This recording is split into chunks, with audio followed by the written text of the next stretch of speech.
Chico and the Man will not be presented this evening, and the Rockford Files will be seen 1 hour later than normal, so that we may bring you the following special program.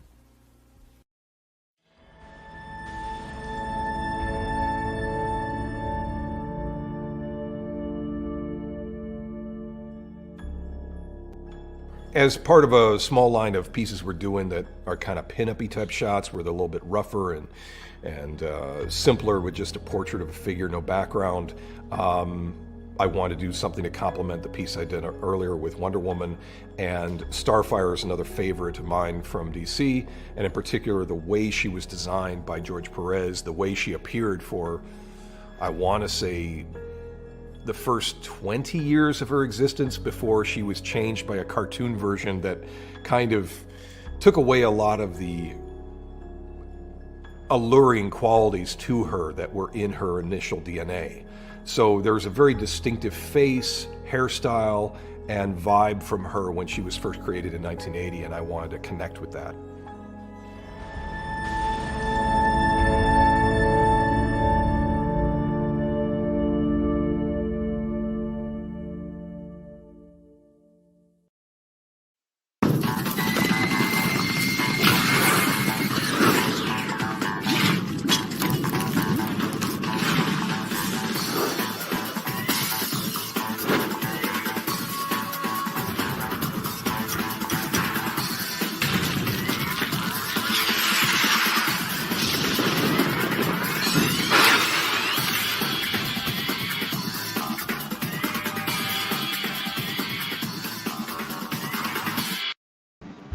Welcome back, everybody. It's time again for Word Balloon, the comic book conversation show.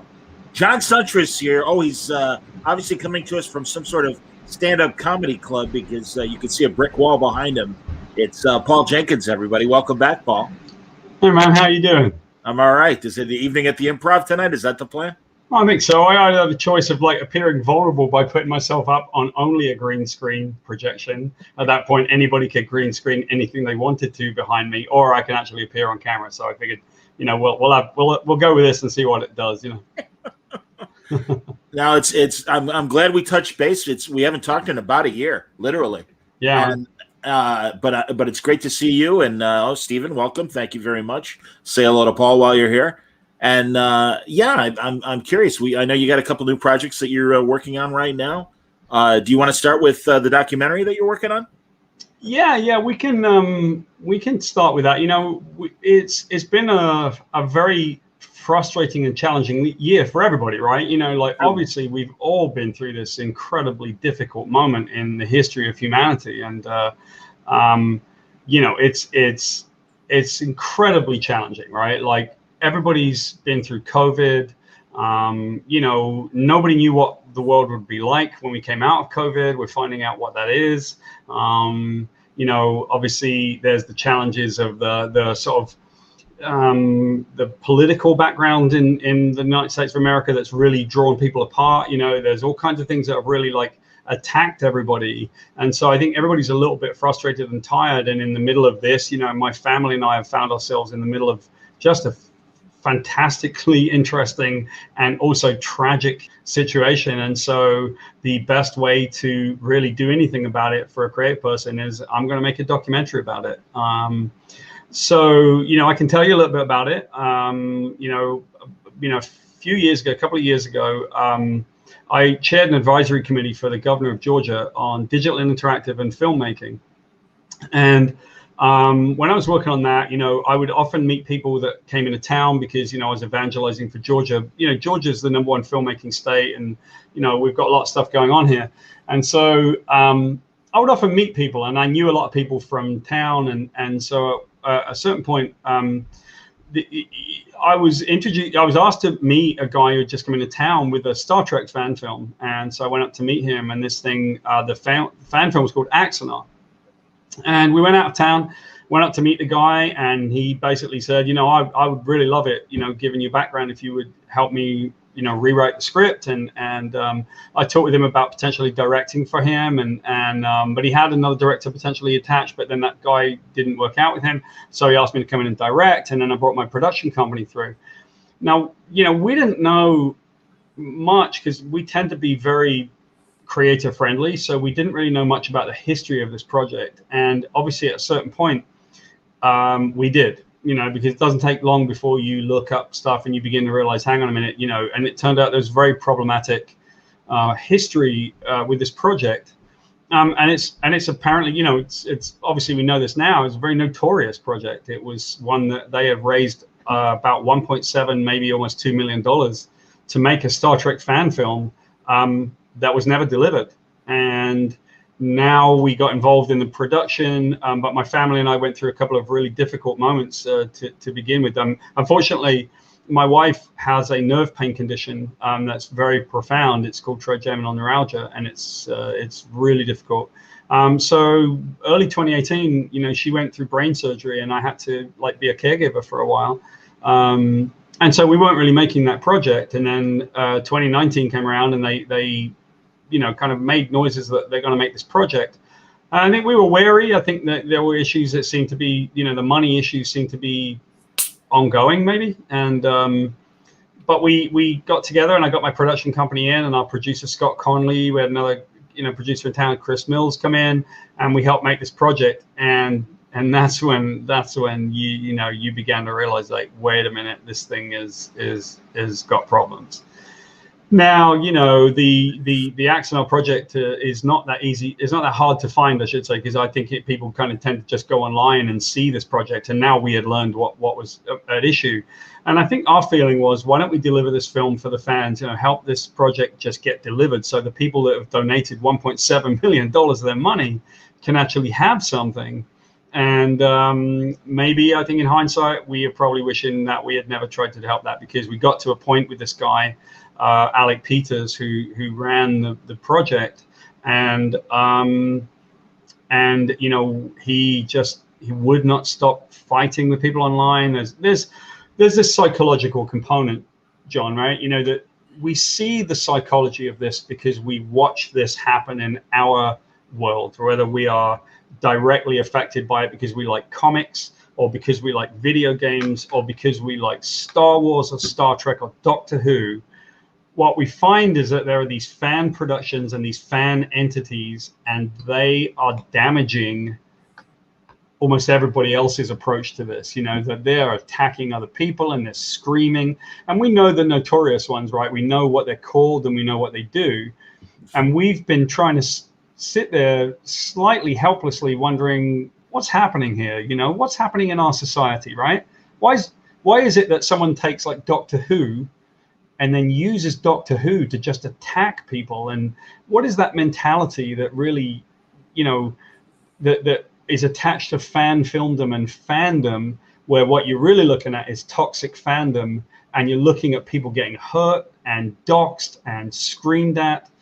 And then when you look at the psychological connection between that and, say, the Capitol invasion and QAnon, you begin to realize these things are completely connected.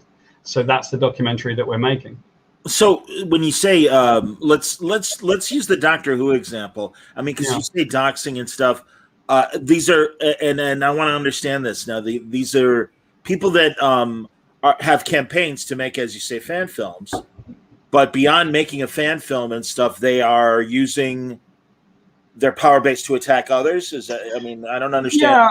Yeah. Think of it more of like a cult-like situation, right? So I'll walk you through some of the psychology of what we've learned so far, right? So let me walk you through a hypothetical situation, because it's one that we're quite close to. Imagine you like Star Trek, right? I do. And you watch Star Trek and you don't like Discovery, right? I don't. Right, okay, there you go. Seems fair enough. Elaborate. You have every right. Patient Zero, everybody. Let's begin. Patient Zero is sitting right here. John Centris, everyone. Well, and I mean, if I may, the only thing I don't like about it is I think it's bad writing. I mean, I have no problem with diversity. I have no problem with female leads. I don't have a problem. I wish they would move ahead with the story rather than retconning the past. So those are my gripes with Star Trek Discovery. Fair enough. You have every right to your opinion, right? You have every right to enjoy what you like and not enjoy what you don't like, right? This is kind of like fundamentally at the heart of whatever it is that we do, right? Yeah. I'm as a little kid, I didn't have a television, right? Didn't grow up with any ability to watch TV. We kind of knew what Star Trek was. I remember the ship that would come in from space and smashing someone's an old Grave Goods fan. They're like, step back. That's fantastic. That's my old band in Massachusetts. There you go. Fantastic. No, forgive really me. I don't mean to interrupt you. I'm just like, That's people are really good. wishing us well, and I want to acknowledge Thank you. that they're doing that. So That was a blast from the past. apologies. Continue. That was a good one. So, I'm a little kid. I saw the Star Trek Enterprise zoom in from space every so often. It would like zip in over here, then it would be up here, and it would zip in, and you go like, "Where's it coming from?" Right? That's about all I knew. And I knew Captain Kirk, and then over time they did different ones, and it's okay. Like some you like, some you don't. Some episodes you like, some episodes you don't. Right? It's just like the way things are. Comics, video games. Pick one. You might have a video game franchise you like. I liked Fallout, right? And then they came out with Fallout 76. Didn't like it at all because I thought it was a bit of a mess, right? It's all good, like we like things, we don't like things. Right. But there's a psychology in here, and you're talking about the psychology of cultism. And then at that point, we begin to see these things appear. So I'm going to give you a hypothetical with you don't like Discovery. Hey, John, you don't like Discovery, right? That's and I right. know that makes you feel bad, and I know that you would rather it be that it was a bit more back to the things that you do like, the things that are more traditional in Star Trek. And so I'm going to give you those things. Now, depending on your approach, right, you say, well, great, fantastic, I want those things back. Or you might go, yeah, well, I got a bit of cynicism as to whether you're going to give me those things, but oh well. But ultimately, if I persuade you, hey, man, I'm going to give you those things, because you know what? People don't want freedom in this world. They want safety.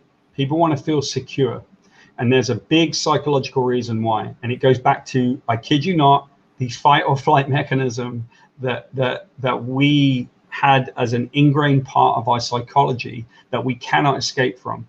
Do you think that you're not capable of being manipulated? Well, guess what? You're being manipulated every day, and you whether you like it or not, there are certain things that you do because someone has reinforced those behaviors. Right? Making someone do something is a very normal part of our society, and it's the trick of politicians, and it's the trick of groups that want you to buy a thing. They rely on your psychology, right? Sure. There's algorithms out there that know that I like Star Trek, so when I open my news feed, there are Star Trek stories waiting for me, for example. Is that good a fair example? So now imagine that you're a vulnerable person, John. I am.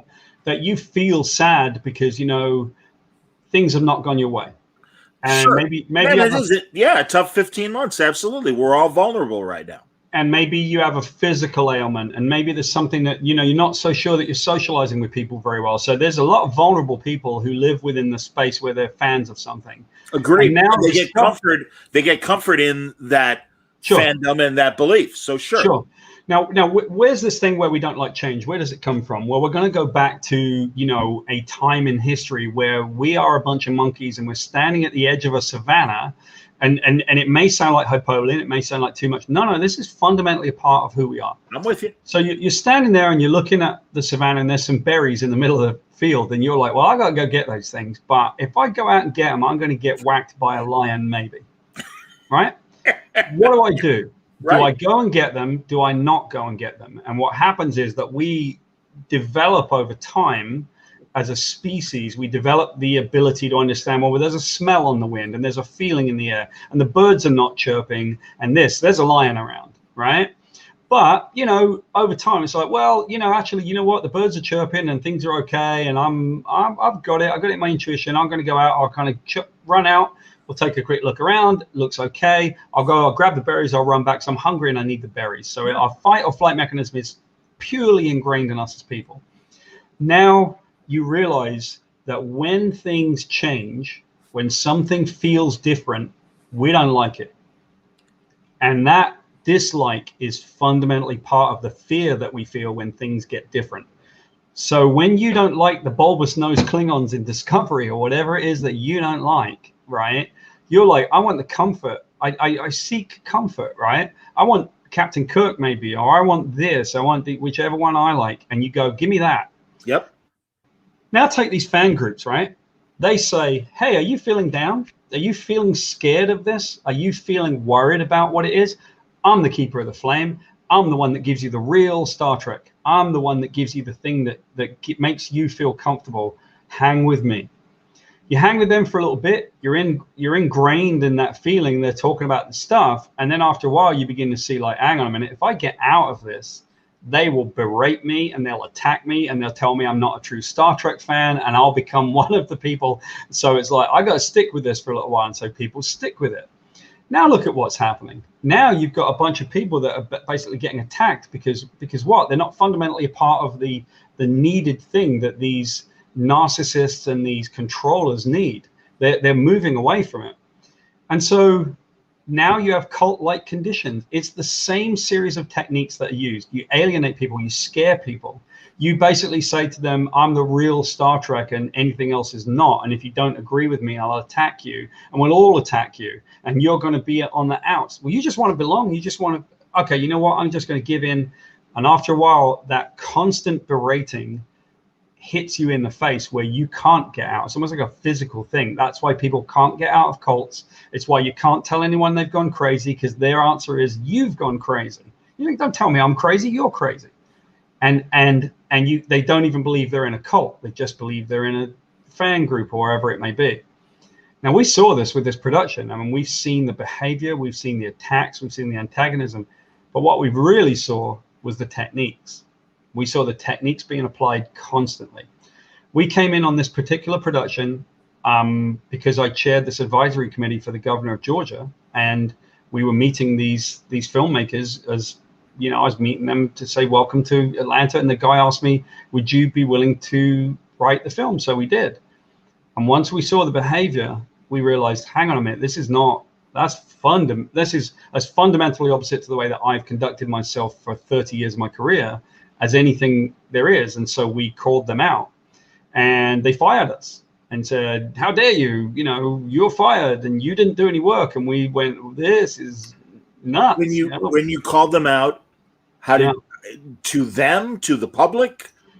No, not to the public, right? We don't do that kind of thing. We don't engage. I mean, I personally don't engage in this kind of thing in a public forum, right? I've never done that I'm not a social media kind of guy particularly, right? And so we wrote them an email and said, look, this behavior's whack.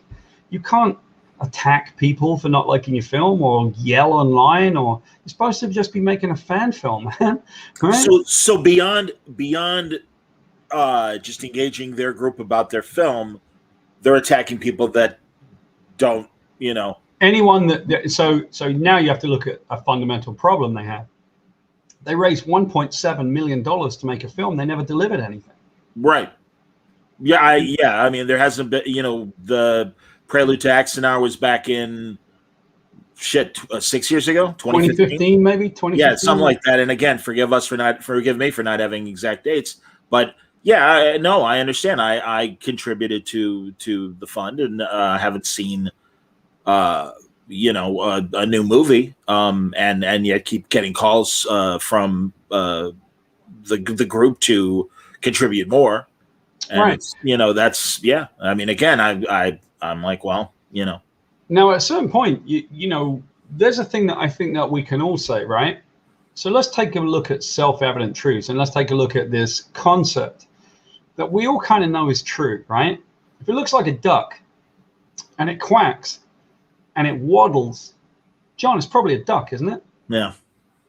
So if you've got a director in Christian Gossett who did a fantastic job on Prelude to Axanar, yes, that made this incredible fan film with his producer, Jennifer Webley, and all the people that came in and actually did the work, right? Yes. And that person left and found themselves in the middle of a lawsuit. You say, oh, that's unfortunate.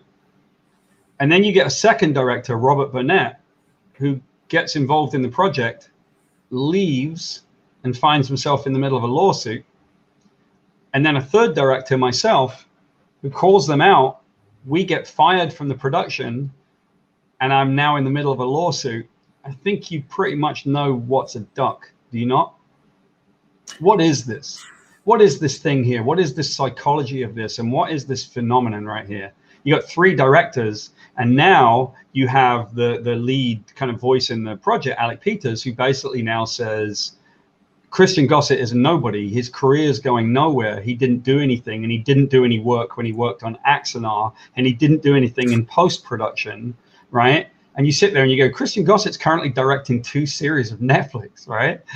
So the he's never done anything. He has no career. Just is verifiably not true. Yeah, that's Jesus. Fake news has reached the geek sphere, but I guess, yeah, we kind of all were aware of that already in other instances. But you're right about that. I mean, no, I know for a firsthand fact that, as you say, Christian's doing just fine. Christian's doing fine, and I don't know Christian as well as I know you or as I know Rob, but I like Christian, and it's been a nice acquaintanceship. Christian does fine. And so obviously, when I talked to Christian about what was going on here, he said, "Listen, man, like what you're experiencing, Paul, is what I've experienced and what Rob has experienced.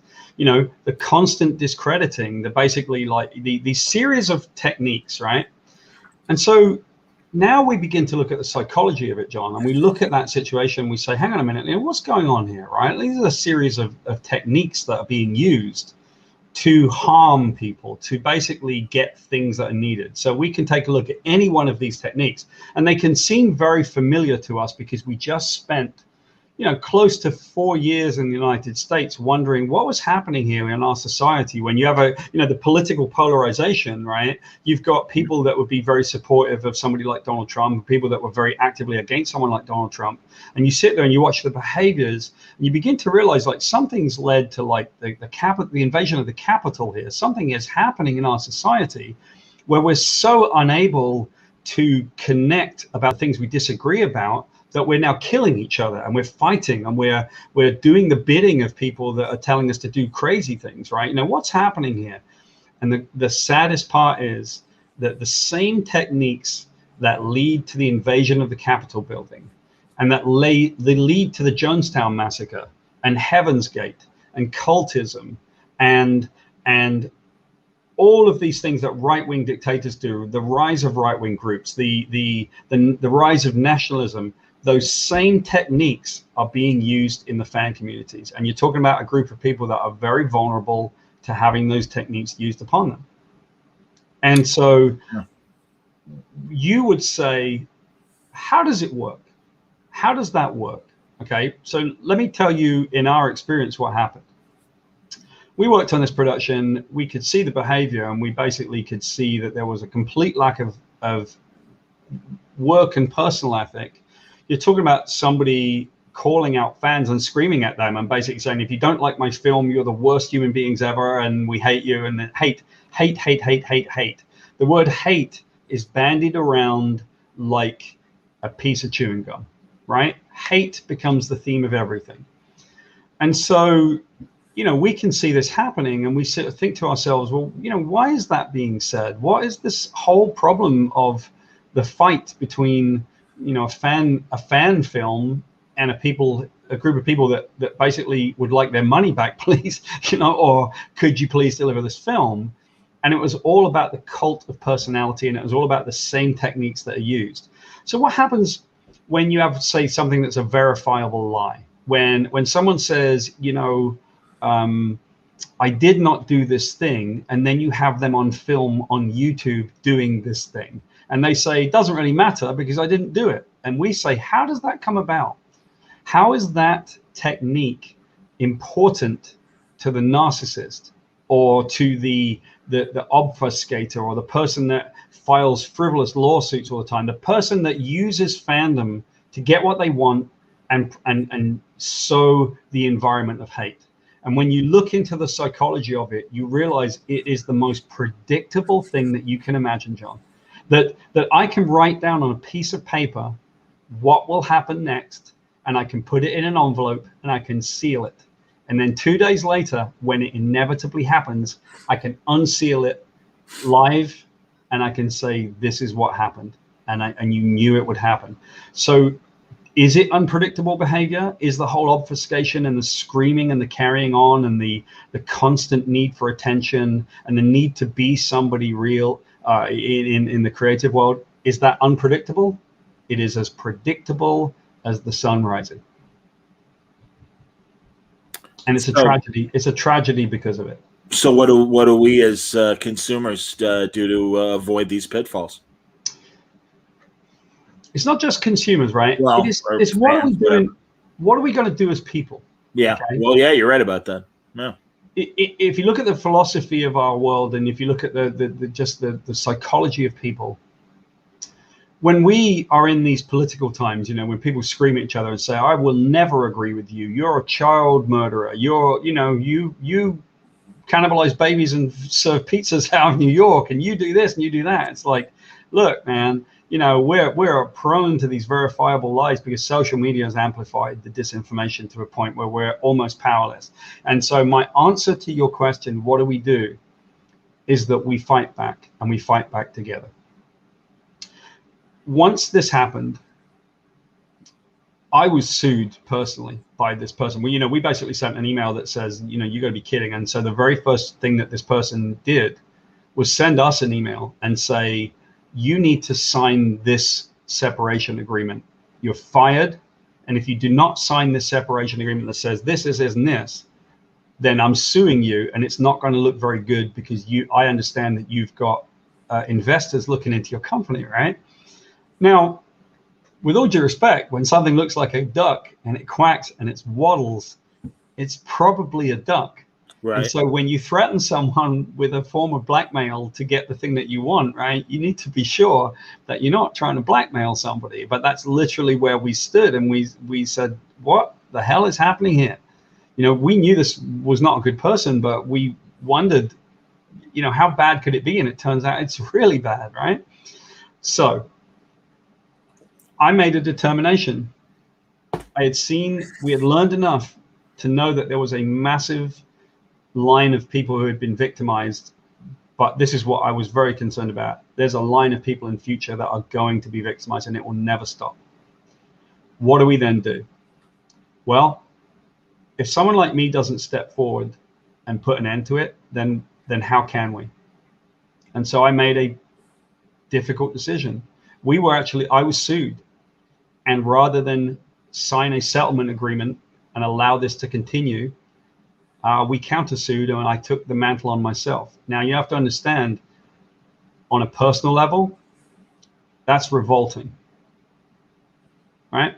Because basically, I was going to stand there with my little tin hat on and my jockstrap and my wooden sword, and I was going to go, who's with me? But I was willing to take it on, knowing that we would make a documentary and we would ask for that documentary to be funded at a later date, right? So we've taken on the legal burden of taking this person to court, and that is the subject of the documentary. And that when people help us, what we put to people is basically this: are you sick of this behavior? Are you tired of watching people just treat each other like crap? Are you sick? Do you want an end to come to this hatred and this bullshit and this division that's being thrown at us? Then to some extent, you want to be part of a class action lawsuit to essentially that takes place in the court of public opinion. You want to join us, help us make this documentary, because this documentary is your documentary. We are going to get this particular person has never been in a courtroom in all of these suits. Now, he constantly is in lawsuits, and he brags about them all the time. He brags about the pain they cause. He brags about the hatred. He brags about the money he makes from them. And he is a clear, vexatious litigant. And there seems nothing that can be done within the American court system unless you get him in a courtroom. And in all of those court cases, John, he's never been to a courtroom, not once. He's been found guilty of violating SLAPP laws, and he's been told you have to pay somebody's court fees. He hasn't paid them. He's sued people in the incorrect jurisdiction just to cause them pain, and so on and so on and so on. I mean, I think the thing that surprised me was the depths of the depravity when we decided to take this on. We didn't realize to some extent, what we were walking into. That the culture behind the toxic fandom isn't really the culture that we think we're talking about, which is, people are mean to each other, and I don't like the comics gay, or I don't like Gamergate, or I don't like the fandom menace or any of that stuff. That's not what we're looking at. We're looking at the psychology and the damage that is done to people's lives. There's somebody in the framework of this Axonar project that literally just had to settle out of court because they had no choice, right? They were worn down, and they have 5 children, dude. They got 5 children. They had to declare personal bankruptcy, all because of this nefarious behavior. I have a wife and 2 children. My wife suffers from a pain condition. called trigeminal neuralgia. And when I decided to take this on, I had to ask her, are you going to be okay? Are you going to be okay if we take this on? Because it's going to cause stress, and that stress is going to hurt you physically. And she said, it's time for this to come to an end. The pain and the hatred has to stop. And so I assumed that personally until such time as we would fund this documentary. And that documentary will fund the lawsuit that goes and takes these bad actors and puts them in a courtroom and makes people watch them. And we will document it the whole way down the line. And we'll show people the fundamental psychology behind all of this. And it's fascinating, and it's really terrifying. So, and forgive me because I'm not following the line here. So you want to make the documentary, you want to fund the documentary, and that, like, will the documentary examine this legal struggle? The documentary will examine two things. It will examine the legal struggle, absolutely. There's almost like a three-tiered level to the documentary, right? One of them is fundamentally, what's the psychology behind the fandom, you know, the toxic fandom, right? The second of it is, what's this case study of Axanar? What is really going on here? And I think, you know, that's why it was called Into the Wormhole. So if anyone who wants to go there, it's intothewormholedocumentary.com. And once I went into the wormhole, I was like, I had no idea what I was walking into. I'm going to be honest with you. I've been around fans for 30 years. I had no idea of the depths of the depravity that was sitting there waiting for us, that we could not believe when we went in there. So the second part of the documentary is really understanding, like, what did this fascinating case study, where did it come from? For example, they raised $1.7 million.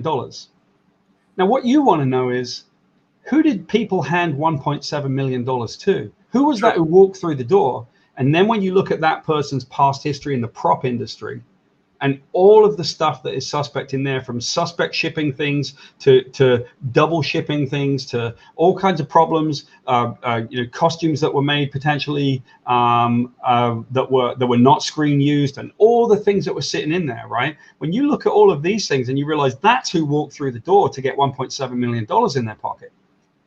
And this hasn't been just going on because of a Star Trek fan film, and it never was about a Star Trek fan film.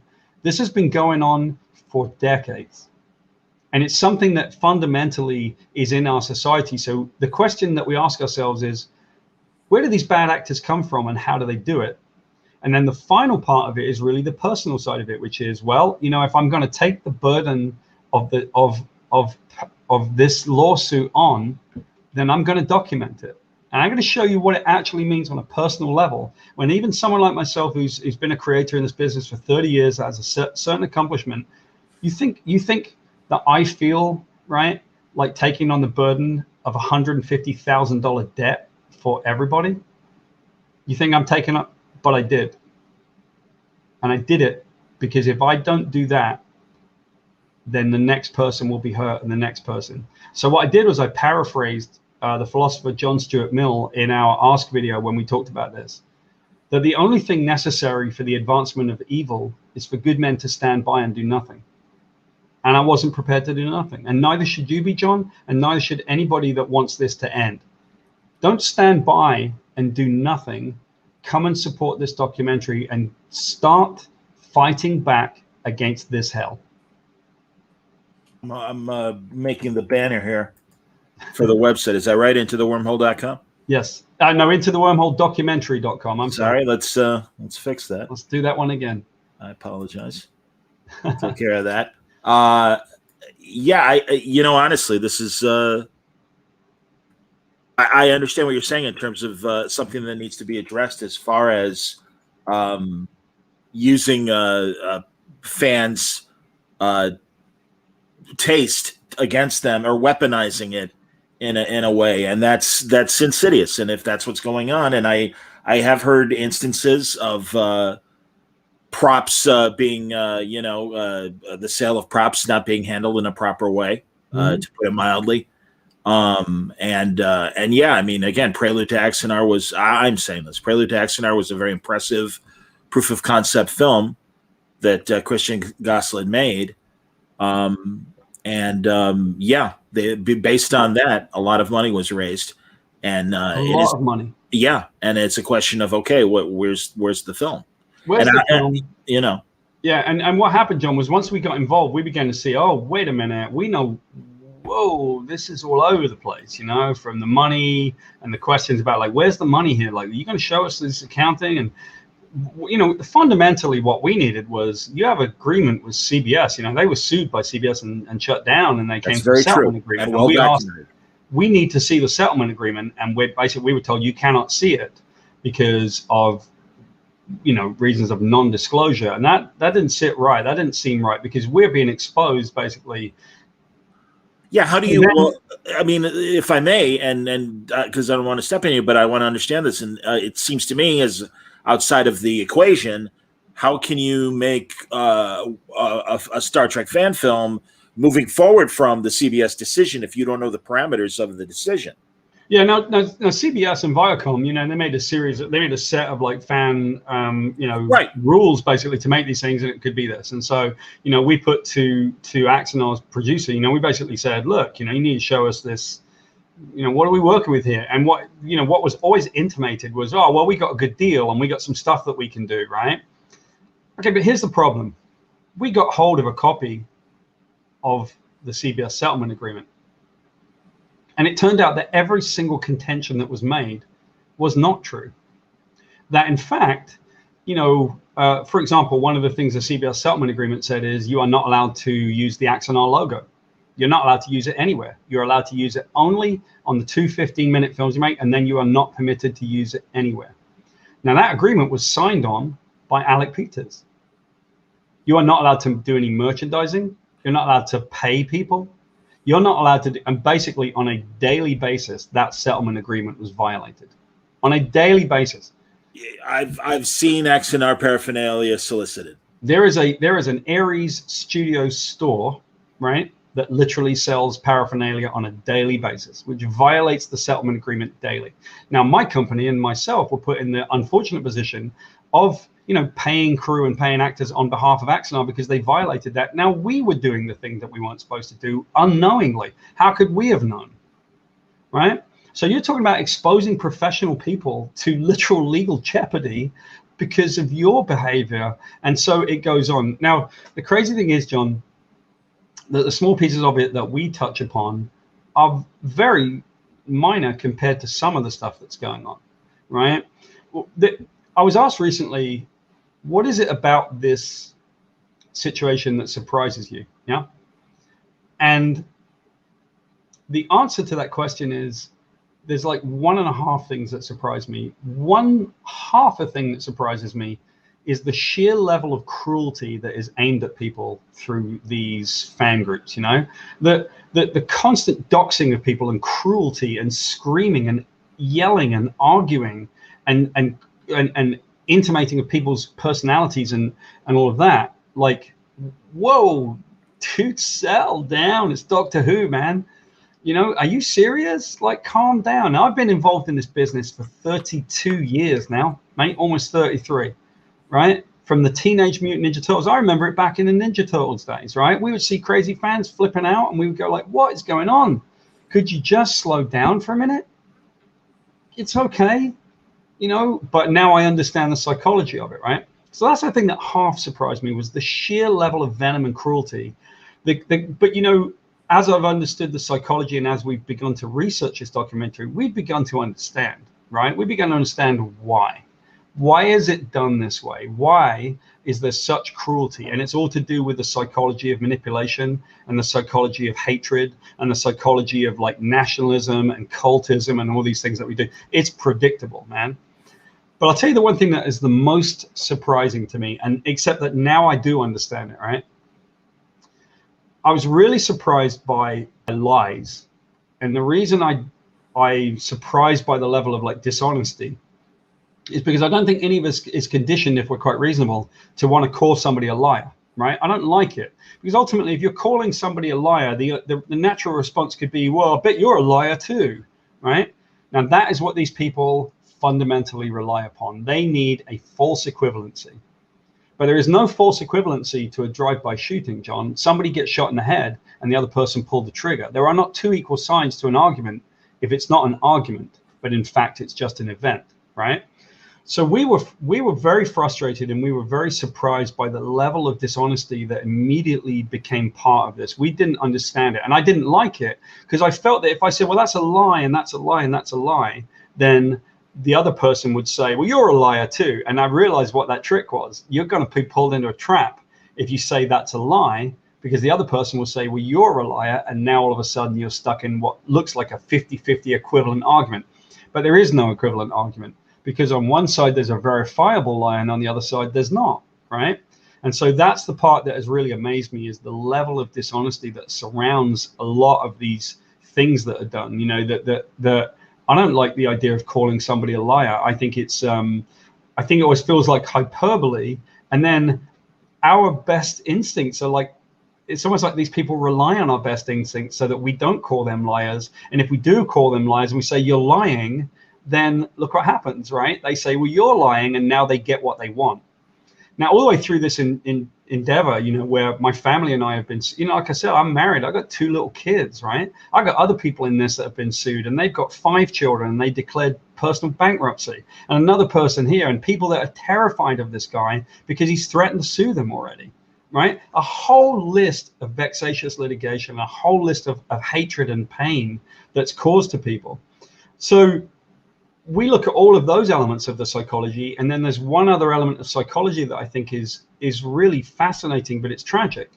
And that is that I have a very unpopular opinion, and that is the people that stick with this guy, they can't get out, man. They're victimized by this. And so, you know, those who do not really care for this person, they scream and they yell and they say, hey, this guy's a bad guy, you know, and they're not very happy with him.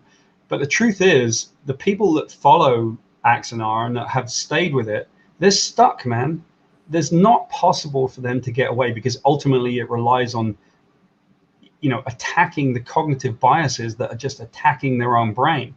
They're going to have to basically accept that they were wrong to this point, and this guy is a bad person, or this guy did do this thing. And if they do that, it's going to turn their world upside down. And now you go back to monkeys standing on the edge of the savannah. That's why we fear change, is because we're terrified that it might kill us. And it's tragic. Yeah. Gore Vidal has a comment.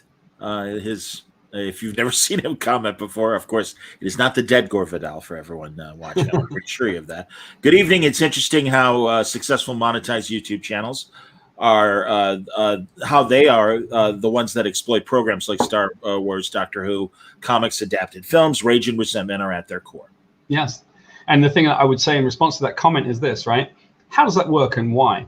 What's happened is you've got someone, you know, you like Doctor Who. I think that's a great example of a franchise that you can go in, because what you can do is you can walk in and say there are, you know, I don't know how many doctors, right? 9 doctors.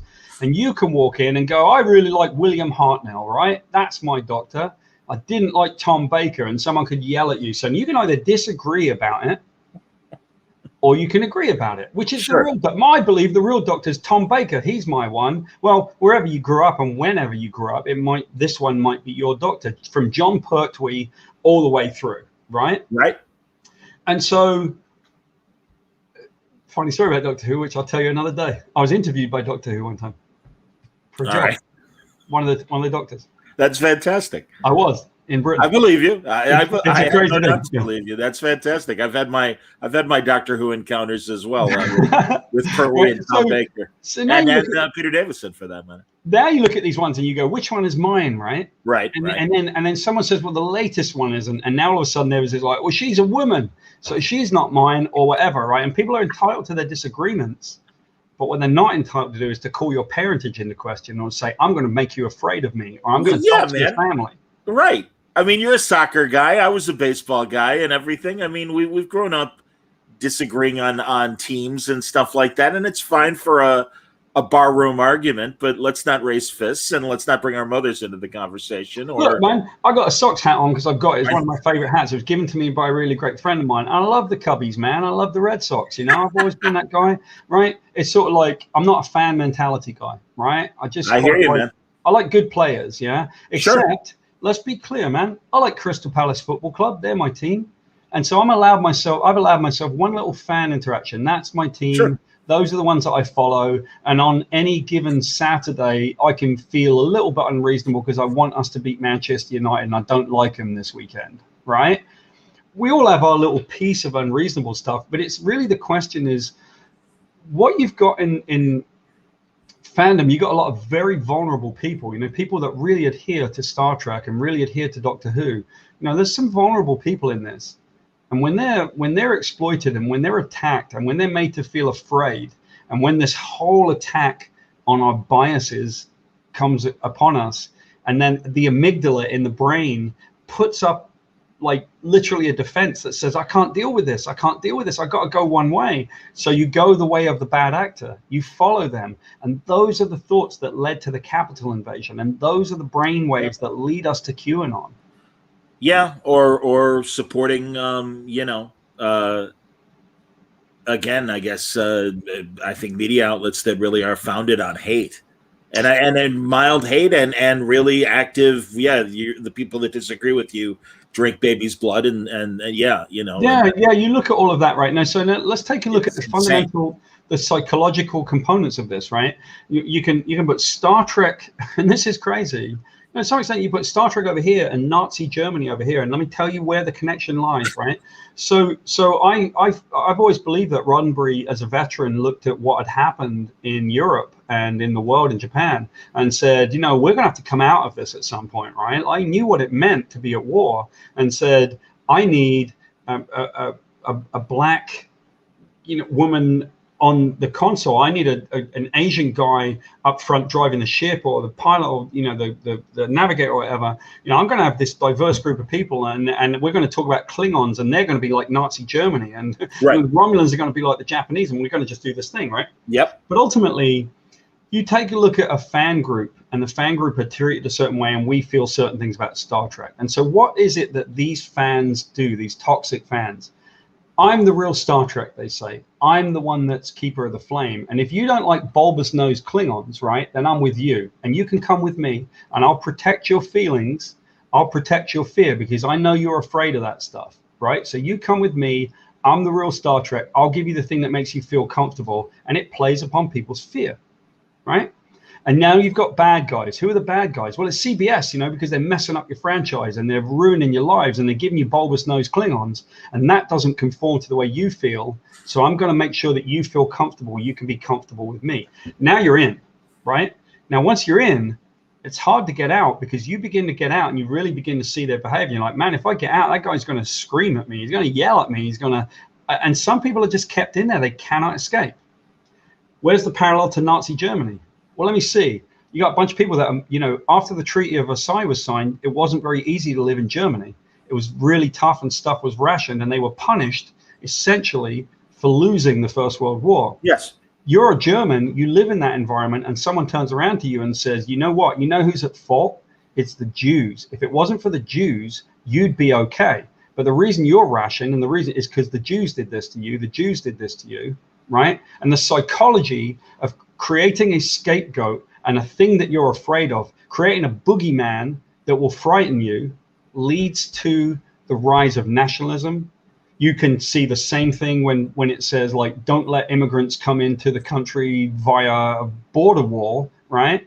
And you can see how this plays. It plays all the time. No, I understand. And again, Rob Salkowitz years ago was the man who made me aware of the campaign during the Saturn Awards, I believe it was, where there was a group called the Honey Badgers that really decided that classic science fiction was being attacked, right, by these new voices that have and of course they managed to ignore the fact that anti-racism and other kind of social debates were already being discussed during classic science fiction, but they took these new voices to the fact that they were getting nominated for awards and stuff, that they were taking away focus from the good science fiction, the classic science fiction. Who are these people? They're not real science fiction people. Look at the concern. Look at the concern, John, for social. I don't like social justice warriors, right? Well, if you don't like social justice warriors, then you pretty much don't like Batman, and you don't like Superman, and you don't like Wolverine, because they're all social justice warriors. I think it's just the interpretation of what that might be, right? Absolutely, yeah. Now I saw a thing come up, and this may or may not be popular, because I don't live inside this fandom, right? I don't live inside it. I live inside the real world where I make stuff for a living, and I do it every day. And I don't like take sides. I see a thing pop up and it says, well, what about Comicsgate? And I'm going to say, well, let me tell you something. Okay. I got a couple of friends that, you know, it depends how you view Comicsgate, right? I got a couple of very good friends that are very supportive of Comicsgate as creator, but their version of Comicsgate is very different from the version of Comicsgate that belongs to, say, someone who's like using these techniques, right?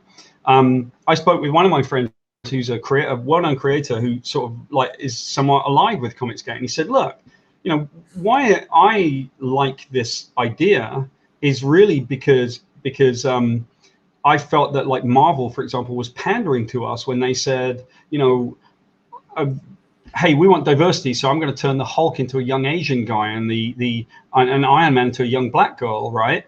And I sit there and listen to that, and I'm like, don't disagree with you, man. Like, I wrote comics for years for Marvel, and the idea that you would take these characters and just pander to people, but for the sake of diversity.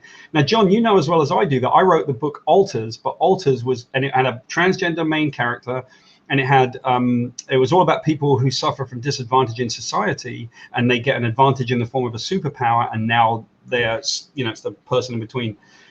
And so Alters was originally pitched to Marvel, and they loved it. And Marvel could have done Alters, right, and had that diversity within the company, but they're not going to publish it because, you know, it's really hard to do new characters. And they're telling this to me, and I'm like, I created the fucking Century, and you're telling me we can't do new characters? This is stupid. So we could have done this years ago, but instead we wanted to shoehorn an Asian character into the Hulk. Don't do that. Keep the Hulk maybe as Bruce Banner and make your own damn characters up. Well, or my solution to appeasing, bringing in diverse characters, and even doing it as legacy characters of existing characters, don't escort the original off stage. Yes, and that's yes. I mean, and truly, I do think I would say to your friends who support components of Comicsgate to say, well, then you really need to clarify that, because I've said the same thing for years. I'm like, look, if there's a reasonable expectation to buy an Iron Man comic and find a Tony Stark story. Find Tony Stark, There's nothing wrong with creating Riri Williams and introducing her and making her part of the story, and maybe even ultimately spinning her off into her own series. But I'm here to buy Iron Man. Yeah, I'm not here to buy Ironheart. I have no objection to Ironheart's existence. I have no objection to Amadeus Cho turning into a Hulk, no more than I had Rick Jones becoming the, Abomination and the various other things, other Gamma created characters. But don't take Bruce off stage. I want to read a Bruce Banner story. I am a lifelong Hulk fan. Again, and if not, I mean, it's what made me walk away partially in the 90s when Hal Jordan went bad and they killed Ollie Queen and they introduced Connor Hawke and Kyle Rayner. And I'm like, not interested in those characters. Yeah. Those are two white guys, by the way. So again, it has nothing to do with race or sex. It's just, or sexual orientation for that matter. It's just, I don't know. I walked in wanting a Hal Jordan story. I'm sorry, I'm not interested. So I get that, but I separate that from Comicsgate, and it's almost the catnip that, as we were suggesting in the Star Trek hypothetical or the Doctor Who hypothetical, they're not giving you what you want. They're the enemy, and by the way, they suck. And let's dox them, and let's it's like, don't buy the book, and maybe someone will get the word, as it I believe happened at Marvel, of enough fans complaining that there was a change, and it hasn't gotten rid of the legacy characters. But now we've got Al Ewing, wrapping up an incredible Bruce Banner story again, and Tony is back in front of Iron Man. And hey, some of my best friends in comics created these legacy characters. And it's like, that's great, man. Again, but I just think having them all at the same time, and God, Paul, 2 weeks ago I was talking to Mark Waid about this, and he's like, I swear to God, it wasn't our plan. It just sort of happened.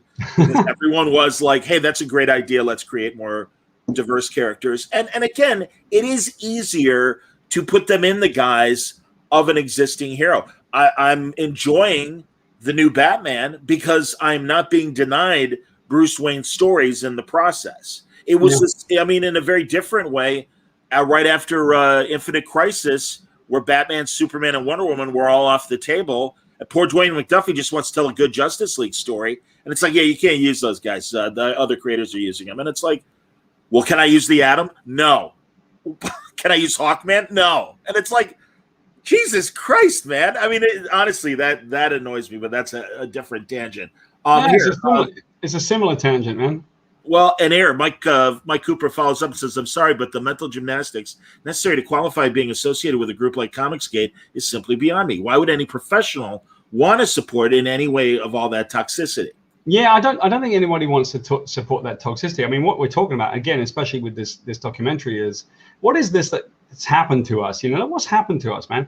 When I did, we have the documentary up right now, and the website just went live today. So, imagine, the shitstorm's going to kick off, right? Here we go. And we're ready to go make the project, and we're going to go make this thing. And what I've always contended is, if you're sick of this toxicity, come help us then, right? Like, we want this to go away because these people do not deserve to own the things that we love. They're shredding them, okay? They're tearing them to pieces. Now, the question is, it's the toxicity, right? I remember talking with my friend, again, who's part of Comicsgate, and saying, why don't you just rebrand, man? Like, when you move off and say, I kind of understand what you're saying. Why continue with the thing that seems like really hurtful and where there's a lot of people are getting hurt and attacked and all that? The trick is, you don't want to be doxing anybody or hurting anybody or whatever. If there's a fundamental, understandable part of this, what lays at the base of this? Where does it go? If where do you want to follow the trail? Now, what do you want to do with anything in America, in this capitalist society? Where's the trail? Well, the trail is the money. Always is. Yeah. Right? Now follow the trail. Are people doing well out of Comicsgate? Are they making a living from Star Trek out of Axanar? Are they making a living because they have an outrageous Doctor Who YouTube channel where they scream hatred and invective and you can't look away? Did the President of the United States get very, very adept at yelling and screaming and creating crisis that ultimately filled the money coffers in the ask? Yes. And so you just have to look at the techniques and realize, hey, guys, these techniques have been used on you and are constantly used on you. So, John, I'm going to tell you a little thing. I'll find it at one point, and maybe some point you can put this in your comments or later on the YouTube. There's a show that I watched. I probably need to be more prepared myself. And this show was all about the psychology of psychological manipulation in advertising. And I don't know what it was. One of those little half-hour potboiler shows that kind of talks a little bit about, hey, everyone, let's show you how advertising works. And they go through the show and they say, well, it does this to our brain, it does that to our brain. And I'm like, this is a pretty interesting show. And at the very end of the show, the host put something to me, and he said that to everybody watching, he says, imagine that you want to drink right now. You got, the ubiquitous cup of tea. There I am as a Brit. You've got a Coke. You've got water. You've got a glass of milk. You've got a glass of orange juice. Which one are you going to pick? Well, you picked the milk, didn't you? And I was like, man, I could use a glass of milk right now. And then I went, wait a minute, how did you know that I wanted a glass of milk? Because I would never pick a glass. That would probably be my least likely choice. But just so happened that he said, think of a drink. Would you drink a glass of milk? I bet you did. And what they then did was replay the show to show that all the way through the show, they had poured milk. Oh, milk is good for you. It's really refreshing. And they did it in the background of the show. And you had no idea that you were being psychologically manipulated until they pointed out to you, this is what we've done to you. And I said, I'm never going to forget that because I feel like I'm a really smart guy and you can't manipulate me. And they had manipulated me. And I thought, well, that means that we are all vulnerable to this. So we need 100%. To watch out. No, absolutely. No, it's again, I practiced in media over the air, broadcasting and now podcasting. And that said, I know that it's a dangerous business that can be manipulated. Robert says these people always existed. They just found a way to get clicks and money for their own projects, which is fine. What is not fine It's how they go after individuals and the main comic industry. Yeah, I would extend that to the other media properties that own these things. And again, hey, I don't like what's happening in Doctor Who. I don't mind the idea of a woman lead as Doctor Who, and I think she's fine. I think she's actually a good character. I think, again, it's the writing and mostly the fact that, A, there's too many companions, B, that take away from the screen time of the Doctor herself, and also, again, the need to change the origin. And I'm sorry, I don't like it. I like that the story began with William Hartnell. I've always appreciated the fact that we could potentially have a Gallifreyan of color or a female Gallifreyan as well as a lead. And again, we've had good ones. Christ, why wasn't there a Romana series back in the day? There certainly should have been. But even making the Doctor himself or herself is okay. But don't tell me, well, it was always a woman at the beginning. Yeah, and then Michael Burnham, Spock would not be the man he would be if it wasn't for this suddenly invented female sister that, by the way, Earth sister. I mean, it's just like the level of incredulity to these stories. It's like, man, you are trying so hard to fuck with something that had no need to be fucked with, and I don't understand why you think it makes it cooler to beyond pushing the story forward with new characters that can be of color and can be women. Catherine Janeway, Benjamin Sisko, two of my favorite captains. Yeah. That said, they don't exist because they're Captain Kirk's direct descendants, or Kirk wouldn't have been the man he was if he hadn't met Catherine Janeway in a time travel situation that completely changed his thinking. And he went from being a Trump nationalist to this amazing JFK liberal, thanks to meeting Catherine Janeway in a time travel thing. Thank God we fixed this. They're fixing problems that don't exist. And that's and you hear the anger in my voice, so there you go. Well, I mean, but look at that, so what we do is we take this, I think that, what we're doing with the documentary is we're kind of pointing out, look what happens. We feel something, we think something, right? Like, what is our life? Our life is a story every day. We live through this story. We have things that we love and things that we don't, things that are important to us, whether it be family or things that, that we cherish. It could be possession. It could be that you love to play golf, man, and that's your thing. And you go play golf and enjoy yourself, right? Or it could be that you like the Cleveland Browns or Crystal Palace like I do, or it could be that you like a thing, right? You love this stuff, John.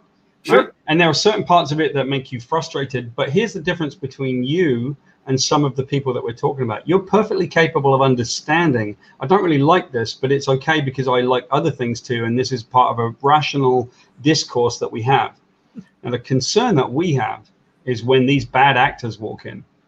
There's a secondary side to this bad actor thing, right? It's not just what they do to hurt people. It is also how much money and pain they cost people. Yeah. Right?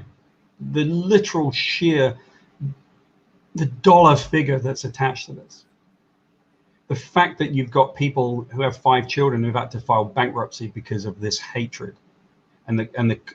So in the intro to the thing, one of the things that I said, which we can all look at, right? As a social media guy, I'm easy to find. I basically just post tweets about my cat, and my wife and kids, right? I don't have much to say. I'm not really going to sit there because I don't have much of a fan mentality and yell about the Klingons in Discovery, because I kind of liked it. It was all right. I thought the writing got a bit funky in the second season. I couldn't be bothered with it after a while, and I didn't really watch Picard. Oh, well, that's just me, right? I don't care. But, I could follow some of it, and I quite liked elements of it, and everything was fine, right? But, you have to understand that, like, the pain that is caused by this, the dollar figures, the hatred, the fear that is caused by these bad actors, man, because they work out where to go, and where they go is where people are vulnerable, and where people are vulnerable is where their emotions are, right? So if you're looking at people and their emotions are under attack, and they're getting hurt, and they're getting scared, and they're getting worried, it takes us all the way back to when we were monkeys looking at the savannah, and we were afraid that we were going to get hurt. And what you're playing upon is people's fear. And that's why I said, I think that one of the saddest parts of this is those people who are victimized by being inside it and cannot get away from it. You can't tell a person that they're crazy, can you? John, I can't tell you you're nuts. You're going to tell me I'm nuts, right? I can't tell you that. And you can't tell a person, you're getting stuck in something that's really hurting you, because they're going to say, no, I'm not, you are. And that's what these bad actors rely on, man. And that's where you look at these things about fans being manipulated, whether you call it Comicsgate or Gamergate or Axonar or whatever it is that's done. What we want to look at is human behavior, and especially treatment of others. I often ask the question, I did it in the intro to this thing, what was the last thing you posted on social media? And how many times in the last year have you posted the word hate? Because I don't. I just post stuff about my cat, and I'd like talk positively about stuff. Just that's the way I am, right? Now take a look at some of these people. Hate, hate, hate, hate, hate. It does not stop. It is incessant. Every single other word is about hate, and you realize you can't get away from this, man. And so what we want to do with the documentary is to give people an opportunity to finally fight back against this crap. Well, everyone check out the website, intothewormholedocumentary.com. Before we get into our second point here, I will give Stephen Malcolm a chance to ask a comic book question from you. He loved Deathmatch. He was wondering if there are any plans to do more with these characters. You know, I wish there was. I am so glad that you liked Deathmatch. Every so often someone will come up on a project that I've loved of my own, you know. Sometimes you do projects and you think, I'm not sure if that one hit, or yeah, it wasn't my favorite personally. So Deathmatch was one of the most underrated comic series that I think I've ever done. I finished it, and very much like a couple of other ones that I've done, I thought, man, that's pretty clever. That was a little more clever than I am personally.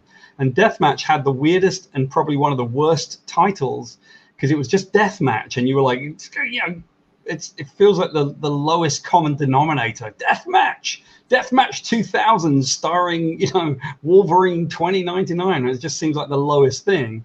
But in fact, it was a series I did for Boom, and it began as like the Hunger Games with superheroes, but it really became a story that I was super proud of, and I think that no one saw the ending coming. It kind of swapped on people 3 or 4 times until you realized, wow, I'm reading the ending of this book, and it was set up on the very first panel of the first page.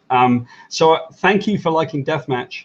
I wish there are no plans for it. There really aren't, but I do think that you could. There was an idea that we had that I felt was useful for it. So we'll see maybe if we ever do that.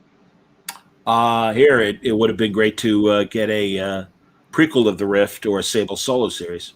Everybody likes Sable. That's awesome. And then Salah also wants to hear about your tenure as a Teenage Mutant Ninja Turtles editor. Were you there for the legendary City at War storyline? And have you followed the IDW series, which has done their own spin on it? So yeah, I was there for City of War, which, by the way, was sometime into my tenure. I was there before as well. I mean, I was there from, you know, very, very early on, and it was an interesting time. I was a child, and I just came in to work basically at Mirage Studios that happened to be in the town I lived in, and they had this Ninja Turtle thing, and it blew up. And I'm in the middle of it as it blew up, and there were 3 employees. I was the third. There was an office manager, there was a guy doing licensing, and there was me, and I was kind of put in charge of like production of the comics, right? And so I ended up working with, you know, Richard Corbin and Rick Veitch and Kevin and Pete and all that. Yeah. But very quickly, the licensing guy had struggled personally, so I ended up at a super young age, you know, working now in licensing and working on quite possibly the biggest licensing phenomenon of all time at the time. So it was a crazy moment in my life. I was just young, you know, and I didn't know what was happening. I just was like felt like normal, you know, the madness. So yeah, City of War, but you know, even before then, and I ended up writing 1 issue of the Ninja Turtles myself, and then I moved on and became editor-in-chief over in Ohio of a company there, and then I came back, and I had known Alan Moore for some time, and I had a conversation with him, and I realized I should probably be a writer, because I feel like I share ideas with Alan, and it's all good. He's a totally ordinary guy. Despite what anybody thinks, I would always call him and go, all right, Paul, how's it going? Wow, Alan. It's just normal dude. So I sat with him in Northampton, Massachusetts one time, Northampton, England one time. And I lived in Northampton, Massachusetts. And we sort of like chatting. We were talking about comics, and I said, I kind of feel the same way about storytelling in comics, actually, Alan, you know, from what I've learned. And he said, you should have a go then, mate. And I came back to America, and I went to San Diego Comic-Con and I'd never written. And I met the editor of Hellblazer, and I said, "Can I write your book?" And he went, "What have you written?" And I said, "Well, I've not written anything before, but you know." And 6 weeks later, I was the writer of Hellblazer, and all of that came out of my exposure to the Ninja Turtles and to Tundra Publishing. So. That's awesome, man. Oh, that's nice. Trumbo Art or Trumbo Gun one says Deathmatch is a masterpiece. That's very nice. Jimmy says he just read the Century book from Marvel Knights. It was something else, bro. Seriously good. And the Vlasic, if you will, before we get to our second subject, wanted to hear anything regarding your collaboration with Jay Lee on Inhumans. All right, we'll give it a minute. Right, here we go. And definitely working with Jay was great. Right, so it's something that, John, you know, I've told you this story before, and it's just the way it is. Right, I do not have a fan mentality for this stuff. That's why this is also fascinating to me, what I'm doing with the documentary. Right, but I don't have a fan mentality, so I don't really know. It's really, really annoying to people that I don't know that much about comics, or I certainly didn't. Right, I didn't really have a history with comics because I didn't grow up with them, because my family just, you know, we didn't have any money, right? And so I didn't know that. So I didn't have a TV, didn't have any comics, none of that stuff. And so I was working on Hellblazer. I'm a new writer. I'm working with Sean Phillips, and that's a little bit like going, I'm an apprentice writer, and I just started working with Leonardo da Vinci, you know. And then I get a call from like Michelangelo, which is Jay Lee, and he goes like, "Hey, Paul, you know, we talked about doing that Hellblazer Hellshock crossover." And every time that he would call me to say, "Well, we should do it because I really love what you write on Hellblazer," I'd say, "Yeah, what do you want to do?" And we would be completely clueless. There was no crossover potential for those books. And so I get this call from Jay, and he goes, "Hey, Paul, you know the guys over at Event?" And I said, "Yeah, Joe and Jimmy, I know them." And he said, "Well, they got a job at Marvel." And I said, "No, they're pulling the wool over someone's eyes, aren't they?" And he said, no, straight up, they got a job at Marvel, and they put them up on the top floor, and they've been asked to make some comics. So they called me up, and they went like, "Jay, do you want to do a book?" And Jay said, "Yeah, I want to do a book. I love the Inhumans. I'd love to do the Inhumans." And so he said, "Paul," they said, "Who do you want to work with?" He said, "Oh, Paul Jenkins. I want to work with him." And I'm like, "Great. Thanks, Jay." And he goes, "So do you want to do the Inhumans?" And I said, "Yeah, that sounds great, man. Who are they?" And it's a true story, right? And you know, you've heard this, right? So I go, "Yeah, I don't know who they are, man, but it sounds good." And he sort of explains it to me, and they're in the Fantastic Four. And I said, the only one I remembered was the guy with a tuning fork on his head. No, the dog. The dog. And I remembered the lady with the hair that punches people, because I thought it was really funny, right? Yep. Yeah, those are the ones. We're going to do a story. And so they sent me these 2 Jack Kirby stories, and I read them, and I went, "Don't send me anymore, because I think I get it." And I wrote this entire pitch about how it was, you know, tied to like this, you know, the kind of melting pot of America. And we did the book, and we won an Eisner Award, and I think no one was as surprised as we were. But working with Jay was amazing, right? Because I would write these scripts, and I would always play a practical joke. Just by the way, there's a little practical joke I played on Jay. I would do it again. We've worked on other projects before. But I would always write a crowd scene, and I would always make a point of saying there's lots of people, you can see their hands doing this, because he hates crowd scenes and he hates drawing hands. So I used to write that into every script. And Jay is amazing, and he's actually prolific, even though people think he's not. And the thing that he's really incredible about, and it's hard to believe, is that he'll get to the end of a day after having made the most beautiful picture on a piece of paper. And you're right, his art went amazing on that book. He would finish a page, and he'd say, "I hate it," and he would tear it to pieces and throw it away. Now, he hadn't delivered many Hellshocks over the years, but he needed to deliver a Hellshock, and he couldn't. He was just unable to get past that sort of psychological issue. Wow. So what he did was, we got on the Inhumans, and, you know, by hook or by crook, we kind of got, I think, 12 issues out of him in about 15 months, which had never been done. Wow. Largely because Joe's wife, Nancy, was the managing editor in that, and she made him do it. And at one point, this true story, Jay did fall behind because he was being particularly nuts about not giving any artwork in, because he hated everything he was drawing. And so Nancy called him, and she said, "Jay, what are you doing right now?" And Jay sort of said, "Well, you know, I'm just doing this." And she said, "No, you're not. I'm standing outside your front door. I can see you through the window." And she'd driven down to Virginia to get the pages from him. And poor Jay had to walk out the door, and he goes, "Oh, I know, I'm sorry." He gives her the pages, right? So he's just so brilliant, great friend, great artist, really, really good dude. Yeah. Okay, that's cool, man. No, and yeah, everyone is great. Bless you. Tony D says the art was amazing. And interesting question here, or observation from Trombo Gun 1. Paul, I've always been struck by the depth of your psychological insight in your comic work. I'm a therapist and found your work has always existed on multiple levels. Yeah, thank you.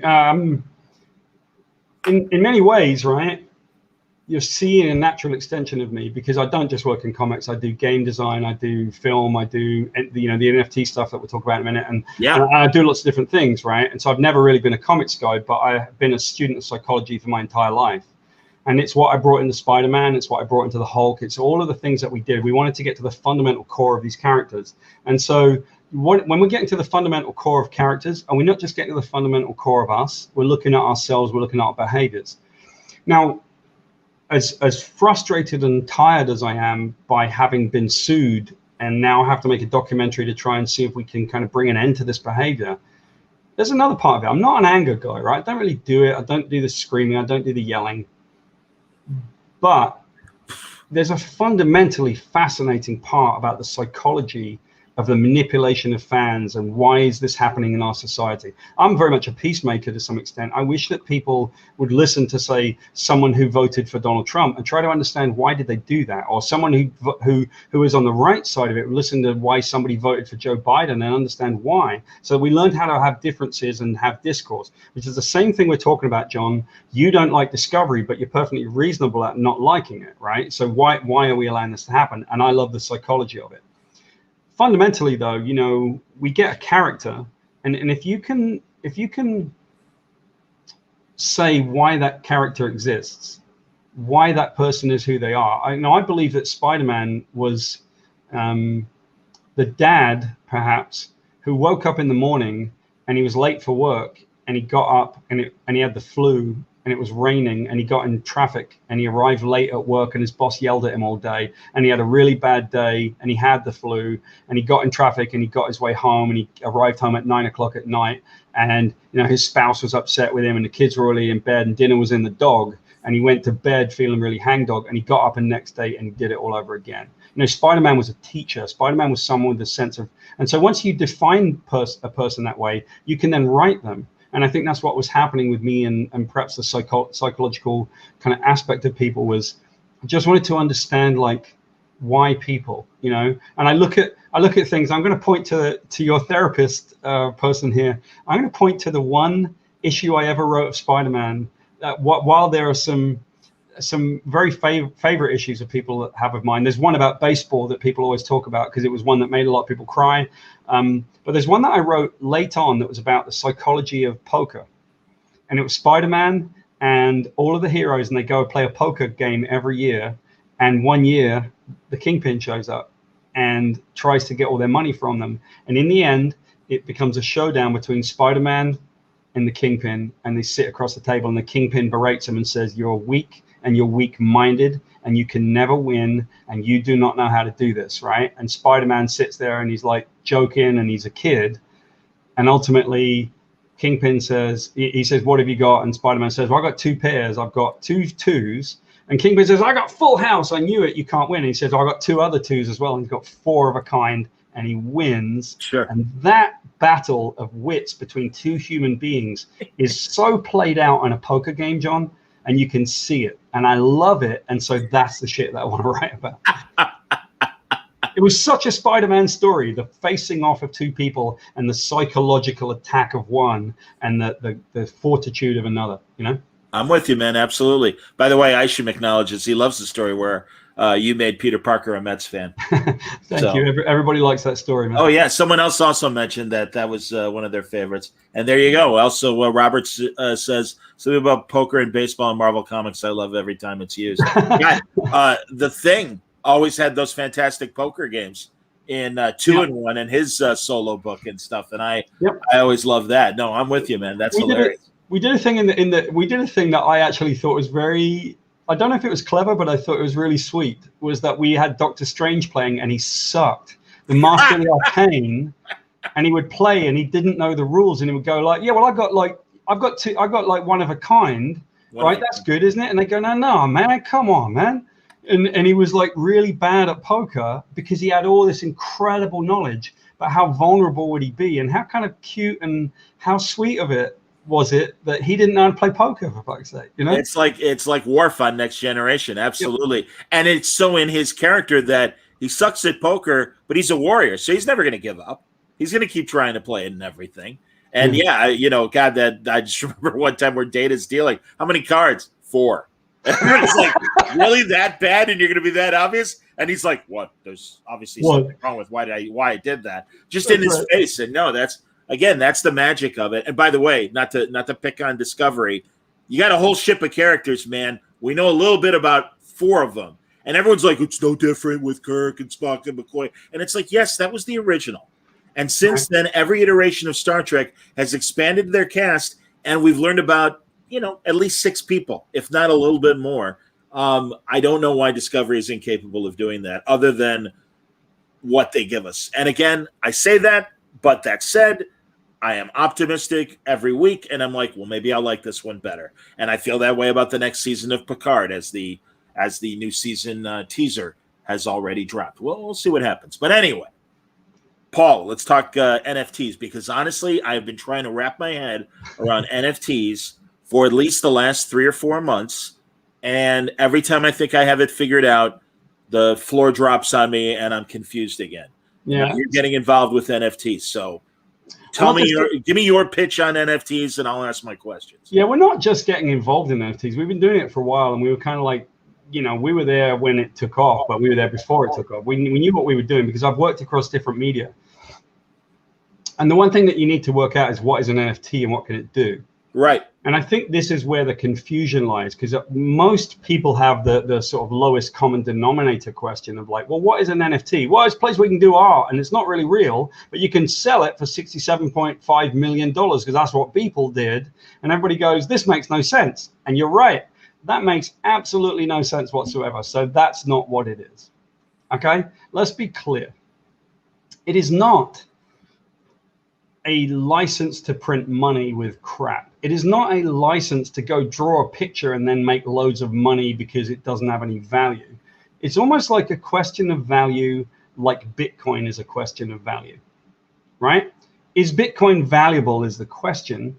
And the answer to that is really depends on your view of a decentralized currency. Is a centralized currency, is the currency of the United States worth anything? Well, you'll find out if you invest in it or if you have it, and then the government does something crappy with it. And the problem with the dollar or the pound or any other currency is that we can't control what oil speculators and currency speculators do you think that you're in control of anything that happens in the stock market? You're not. And oil speculation and the manipulation of currency and all of that stuff, that happens to us. It doesn't happen. We do not participate in that. Sure. So look at now decentralized currency, whether it be Ethereum or Bitcoin. It's under attack by a number of governments right now. You know why? Because they cannot control it. Right. It's unregulated. Who regulates it? We regulate it. It is something that truly belongs to people. It is our currency. And so the question is, how much value does it have? Well, the value of Bitcoin is in the perception of its value. Right. The shared perception. Yes. Well, how much value does gold have, John? It's just a big yellow shiny thing. Well, yeah, go on. The value of gold is in our perception of gold. The value of a diamond is in our perception of absolutely. Yeah, diamonds are a better example because there actually are a lot more than you would think based on their value and worth as declared by the diamond industry and the shared currencies of the globe. Yes. And what can you do with gold? Well, you can plate something with gold. It can be used in manufacturing. You can do some stuff. You can also do some stuff with palladium. You can do some stuff with platinum. You can do some stuff with diamonds. And diamonds are really useful in manufacturing. And commodity and as a thing, they have X amount of use. But you know what's more useful than a diamond? A horse, right? So why then should we allow a diamond to be valuable? Uh-huh. Right? But we do, because of our perception and our expectation and our agreement that this is a currency and it has X amount of value. The same would be true then of Bitcoin. And we're going to get to NFTs because that's the fundamental point behind the value of an NFT. Now, what people are doing is they're seeing that NFTs are being used to sell art and art pieces, and it especially became a conversation in the comics community. The question was, how valuable is somebody's art when you don't own it? Right? If it's never in your possession. I mean, I want a piece of art. I want Leonardo da Vinci's art on my wall, and now I know I've got something super valuable. Two Spider-Man comic strips right behind me there in the frame. There you go. Original comic strips. Go on. Right, and you know what that is, man? The value is the value that you place in it, man. If I said to you, "Can you give me market value? Sell it to me," you say no. If I say, "Can you sell it to me for 100 grand?" You say no. I say, "Okay, kid, I'll tell you what, I got a lot of money, right? Can you sell it to me for $250,000?" And at a certain point, you're like, sure. You know, the value of it is based on your perception of the value and what you place in it, right? Now let's go to NFTs. What's the value of a baseball card, man? What's the value of a piece of cardboard? Well, that depends, right? You got some crappy journeyman that played on the California Angels for the last 3 years. It's worth less than maybe the cardboard that it's printed on. Sure, yeah. If you have, Honus Wagner card, right? What's the value of that piece of cardboard? Well, and it's scarcity that makes memorabilia like that valuable. The demand for it and the scarcity, the combination. Am I correct? Well, maybe. Okay, that's part of it. But maybe part of the value is the value that we placed in it. For example, I did not grow up with comics. I did not grow up with a television. I did not grow up with electricity. I kind of lived out in the crap, right? And we managed to get a couple of comics in our lives, my brother and I. And one of them was a comic book called Uncanny Tales. And there was a story in it that I will never forget. And it was just a story about like some kids that were afraid of a storm, and a guy walked in and he could catch the storm in his hand. And he says, "Do not fear the storm. It will never harm you."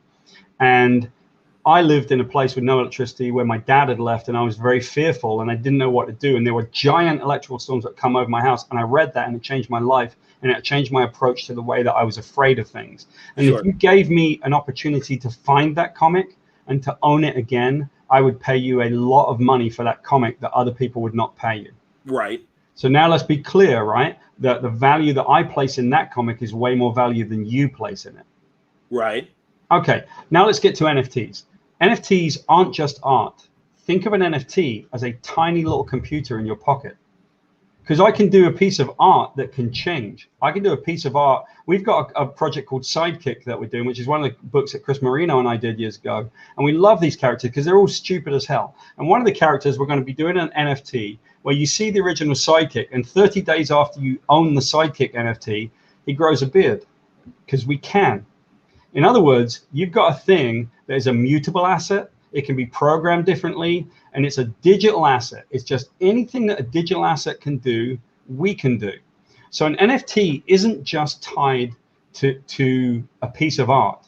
And what people are buying into, and then what they're struggling to understand is, well, what's the point, man?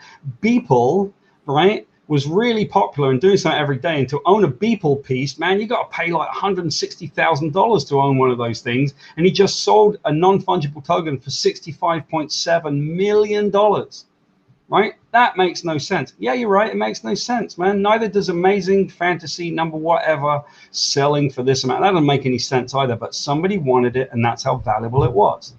So now you go to why an NFT is valuable. You see, it's on the blockchain, man. So if I want to forge a Babe Ruth card, I can, but I cannot forge something that is verified on the blockchain.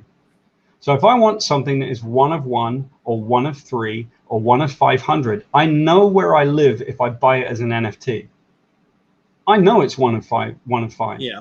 I know where the other 4 are. I know who bought it before me. I know where it goes and where it comes from.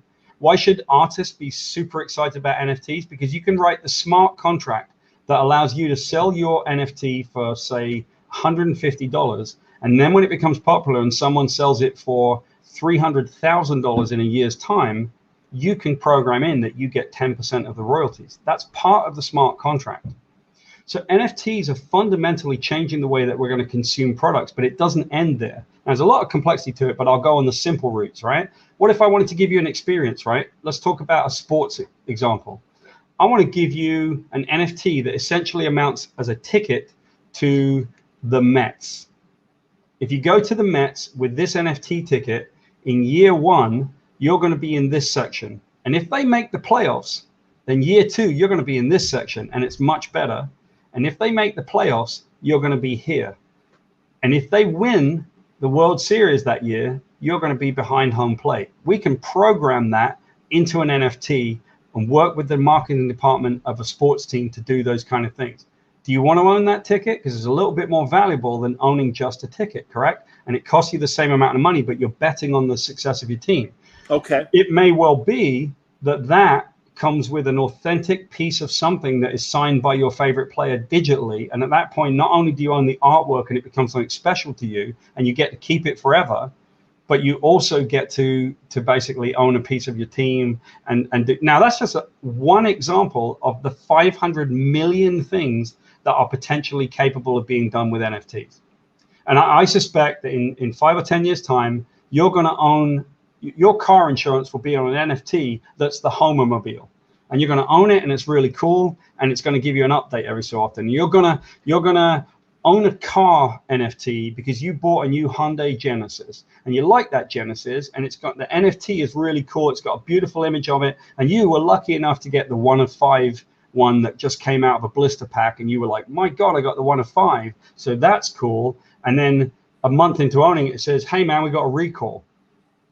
Or, hey, man, you need an oil change if you're at this thing. Like those NFTs can tie into your car's performance using the Internet of Things. Now ask yourself what NFTs can do. The answer is they can do everything, man. I guess when we reach that level, I'll maybe feel more secure about it. To me, it's still very much introductory. The lack of regulation really concerns me. And maybe that's a stupid blinders kind of, again, thinking that, well, the government knows what it's doing. I'll let the government do it. Maybe I'm an idiot. I think governments do not like them. They're the ones that get something out of it. This Absolutely. is follow the money, dude. No, I'm right. Well, and also the environmental concern about NFTs. And again, maybe that's a fallacy, because is our conversation burning as much carbon as an NFT? I don't know. Sure. So let me give you that one, right? What you're talking about is actually the carbon footprint of the blockchain, right? So is Bitcoin a bad offender? Yes, it is, right? So Bitcoin has obviously been seen to be a bad offender, but it's changing. And so now when you were saying, well, it's coal-driven electrical substations that are powering these NFT mining, these Bitcoin mining processes, right? Not so much in China anymore. They've changed it. It's changing, right? Okay. But my company, NFT Genius, what we do is we do stuff on different blockchains. Right now we're on Wax, right? Is Wax bad for the environment? Do you know? I don't know. Guess what? I don't expect you to know, but it's not. And Flow blockchain is even less so. In fact, it's carbon positive. Okay. So when people make a thing where they say a thing, listen, do you believe? I'll tell you what I don't believe in, man. I don't believe in absolutes. When people tell me this is how it is, it's never how it really is. Well, and again, that's why my feeling on NFTs, if I were to get involved, I want to see things shake out a bit more before I jump in. And maybe that's stupid on my part. It's not stupid, man. It's just taking a while to adopt. But I think I spoke at a number of futurism conventions in the past. Here's our tie-in to one, the psychological stuff of the Battle for Axanar documentary, and then to the NFT. I spoke at a number of futurism conventions about this thing, which is, why are people slow to adopt new technologies, especially in storytelling, right? And the answer is because of cognitive dissonance and the way that the brain's biases work, right? Those two things connected. So I'll tell you kind of how that works, right? Back in the day, printing was seen as being evil because they felt that it might, but it wasn't evil. It was just literally politics. They were being told, you can't read, because if you can read, then that's against the way of the law. Natural order, That's simply because they wanted to control the people. And then at a certain point, that was very clear with the Quran, right? They wouldn't let people read the Quran until they realized, hang on a minute. We can publish the version of the Quran that works for us, or we can publish the King James Bible, which is not the Bible, it's just the version that allows us to tell people what to do and manipulate them further. Sure. So now you take a look at it. Why is it that people are resistant to change? Why won't people allow themselves? Why are they so afraid of it? Well, we know, we go back to that whole thing that we talked about, right? We don't want to get eaten by a lion. That's why we're afraid. But the fact is, dude, why won't you accept NFTs why is it hard to accept NFTs as a form of storytelling? For the same reason, right? It's a challenge to know what it can be and will it entertain you. If you transplant yourself now, John Suntress, 15 years from now, and look back at what you said, you might say, what was I thinking? You might also say, yeah, I was right. Doesn't really matter. We're making a go of it. And I think that what you'll find is there'll be elements of music distribution, especially music distribution, where the artists finally get a level playing field. I noted the comment that just came up, and the comment was, I think the royalties for artists is a genius idea. It's part of the way the blockchain works. Now, transplant that into music, right? Look at all these musicians that are frustrated as hell because of the way that the studio system has worked. In fact, look at what happened with Marvel and NFTs, and that's all you need to know. Every artist has every right, and has for years, to basically do their own versions of a character. And you make it a one of one, right? You're not making prints out of something. You're perfectly within your rights in the world of copyright law to draw a picture of Batman and sell it at a convention. Just can't make prints of it. You can't publish it, right? You can make your own NFT as well if you want. Make a one of one and sell it. And Marvel and DC immediately stepped on it and said, no way. No, you cannot. That's right. And we will take you out if you try. Yes. And if you're good boys and girls, then you can. And we'll let you do it. But we're going to regulate how much of that money you make. That's bullshit, because they should be able to make their money, and creators should be able to. Now, you take a look at Taylor Swift. She's frustrated because some dude bought her library that she wants. And good for her. She's re-recording all of her stuff, the exact same material, into a different album that's called Taylor's version, because she now owns her own masters, and she should. Well, I agree with that scenario, certainly. Yep, creators should be allowed to control their own destiny, and they can with NFTs. All right, and now, again, devil's advocate, that's different because that is Taylor's music that, I mean, when you're dealing with an artist making Batman, and I know this deal exists, and that's why artists are able to, at shows, draw a commission. I mean, I've got them on my walls. You way in the back there. That's I forget here. There we go. That finger. Yeah. I mean, there's a couple of frames, and I mean on other walls you can't see. But again, that was for this physical thing, and I don't. I mean, again, it's still like it's still their character, isn't it? The publisher's character. Of course it is. Of course it is. But copyright law says that you can do a one of one. You can do one version of that character. You can sell it at a show. They can't stop you. Okay. And again, you're right. And I suppose, like you said, as long as an NFT is a one of one, that's fine. Now, if it's a one of two, you can't do it. You should be able to do it because that's the law and that's the way it works. But you should be able to do a one on one. Aren't the publishers getting into the NFT business themselves and taking, let's say, hey, I'm an artist and I submitted a Batman cover, I got paid for it, but they're not going to publish it. Well, now they might make it into an NFT. And here's a Frank Miller Batman that no one's ever seen before. Sure, they paid for it as a one-on-one, right? They paid. I'm sure. So not one-on-one. I'm saying they paid for it, right? And it was a work for hire. They should be able to do that. That's fine. They're publishers. They're allowed to do that. It's their stuff, right?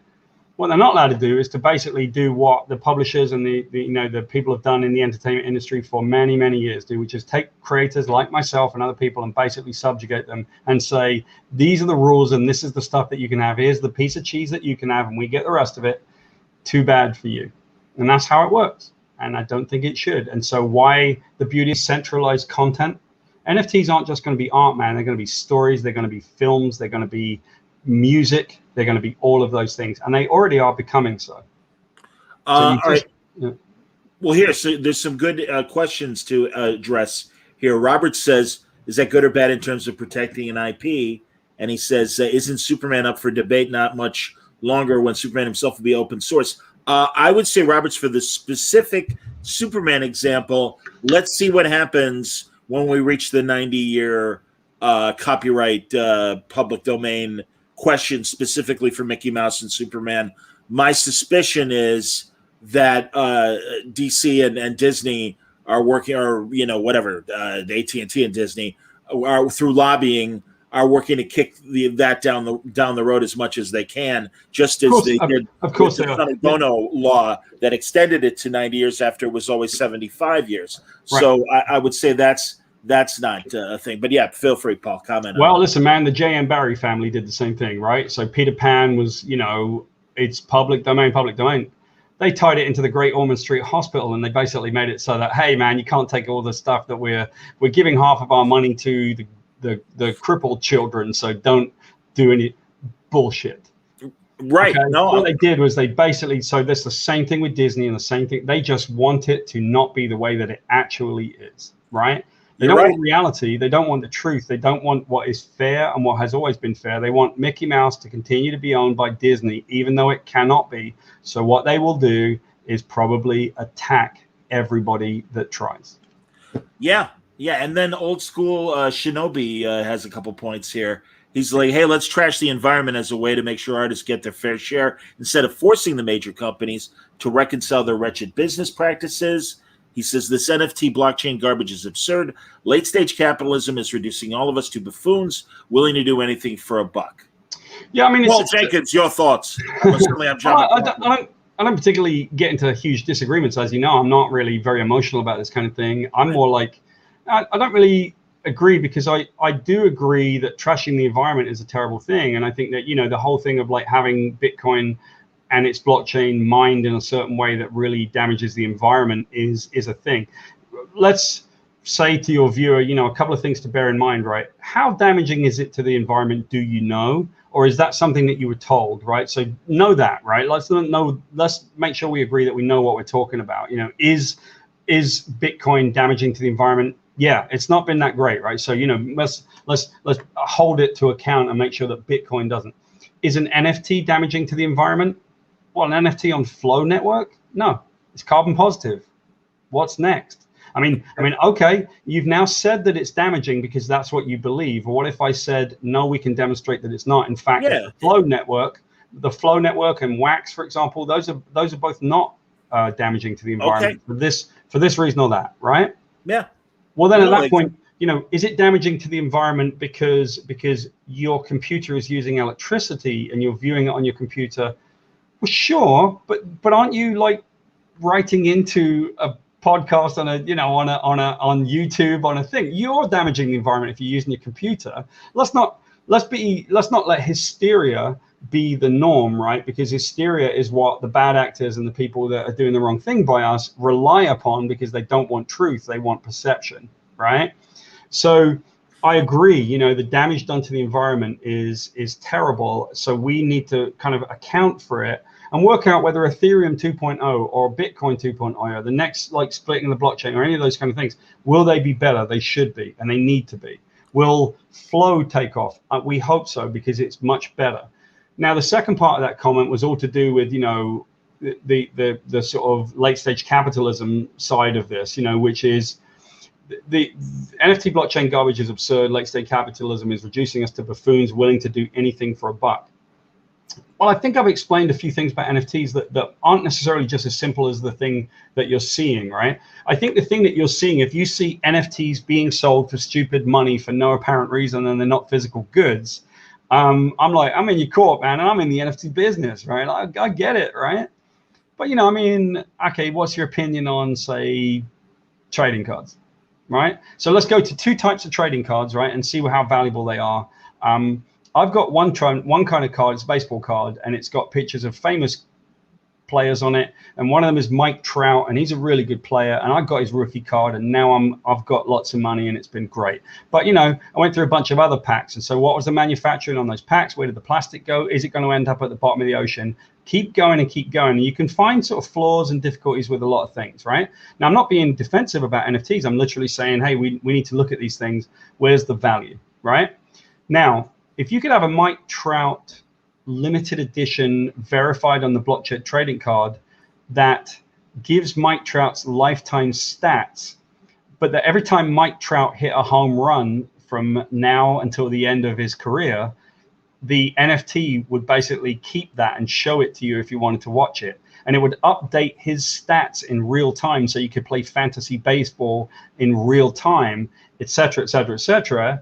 How valuable is that? And I'm like, that would be cool. I want to own that NFT. Sure. Right? So I think what we're doing is, I think if the question was, is NFTs just like non-existent artwork that you can never own? My agreement, I would be like, yeah, that would be garbage and it's crap if it attacked the environment. However, if you were to say, well, can it have the facility to basically inform me that my car's insurance is needed, or that my, I've got this, or it has this value or this inherent value, I'd go, you'd have to persuade me that that isn't valuable. I think it is quite valuable. Well, again, you're going beyond offering an image for a price, and there's a functionality to what you're suggesting that makes it a different product. And Sure. That's why I am open-minded to allow this. Well, who the fuck am I? But I'm just saying, it's my own view on it is, let's see it develop more before I'm willing to get personally invested in it. Well, so, who are you? You're a person with a valuable opinion. It's your opinion. You're entitled to it. You're a person who's a consumer that gives money to people for various things that they find important.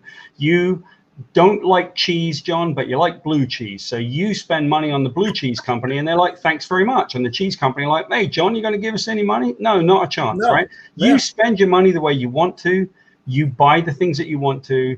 The viewer that you just put up, you're like, first of all, man, you're never going to see me defending NFT. I don't defend anything like a white knight.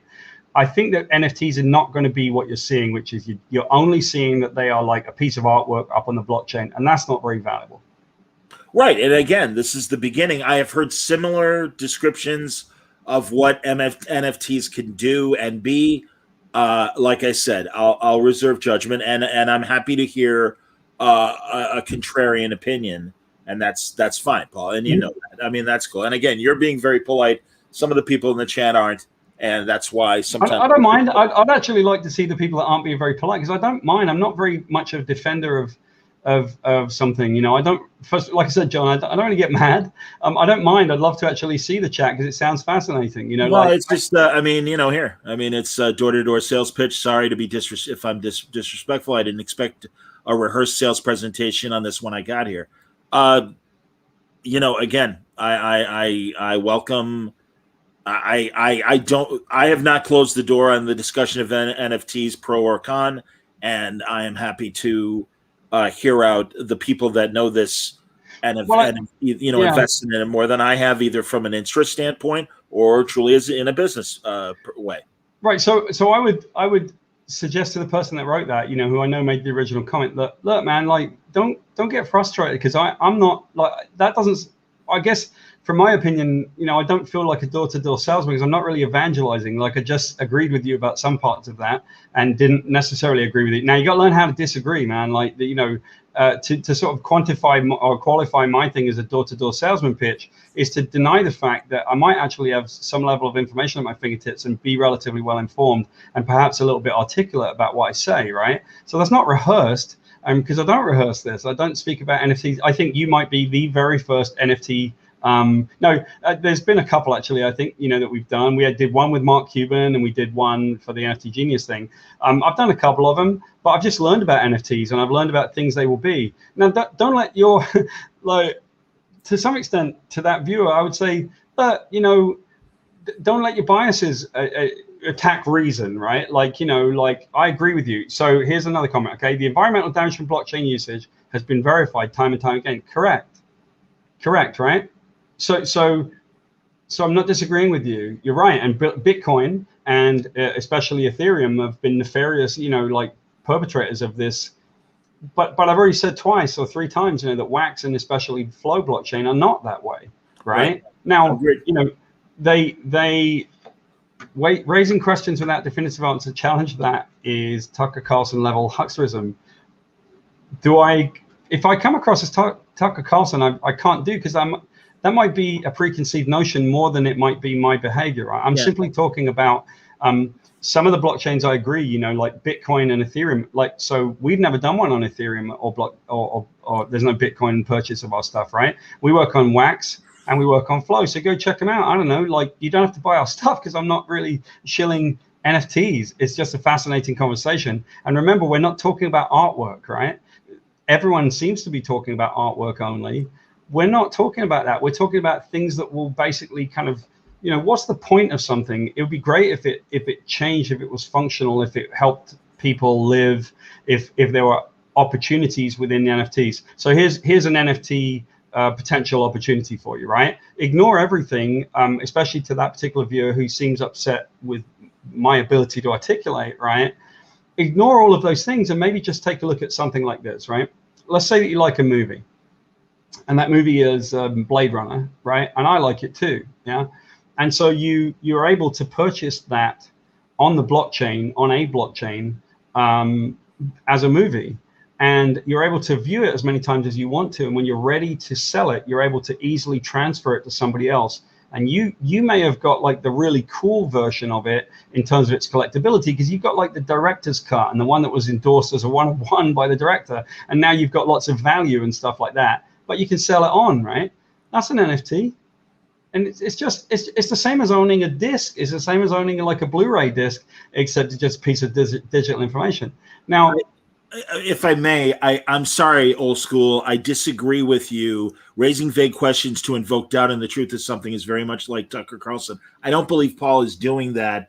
And also, I don't believe, as you say, that Paul didn't disapprove of the environmental damage. He is acknowledging that using Bitcoin in that way is damaging, but he is showing that there is an alternative where NFTs are being transmitted and exchanged that doesn't hurt the environment. So again, I have a problem with it, and I would ask you that I see your point.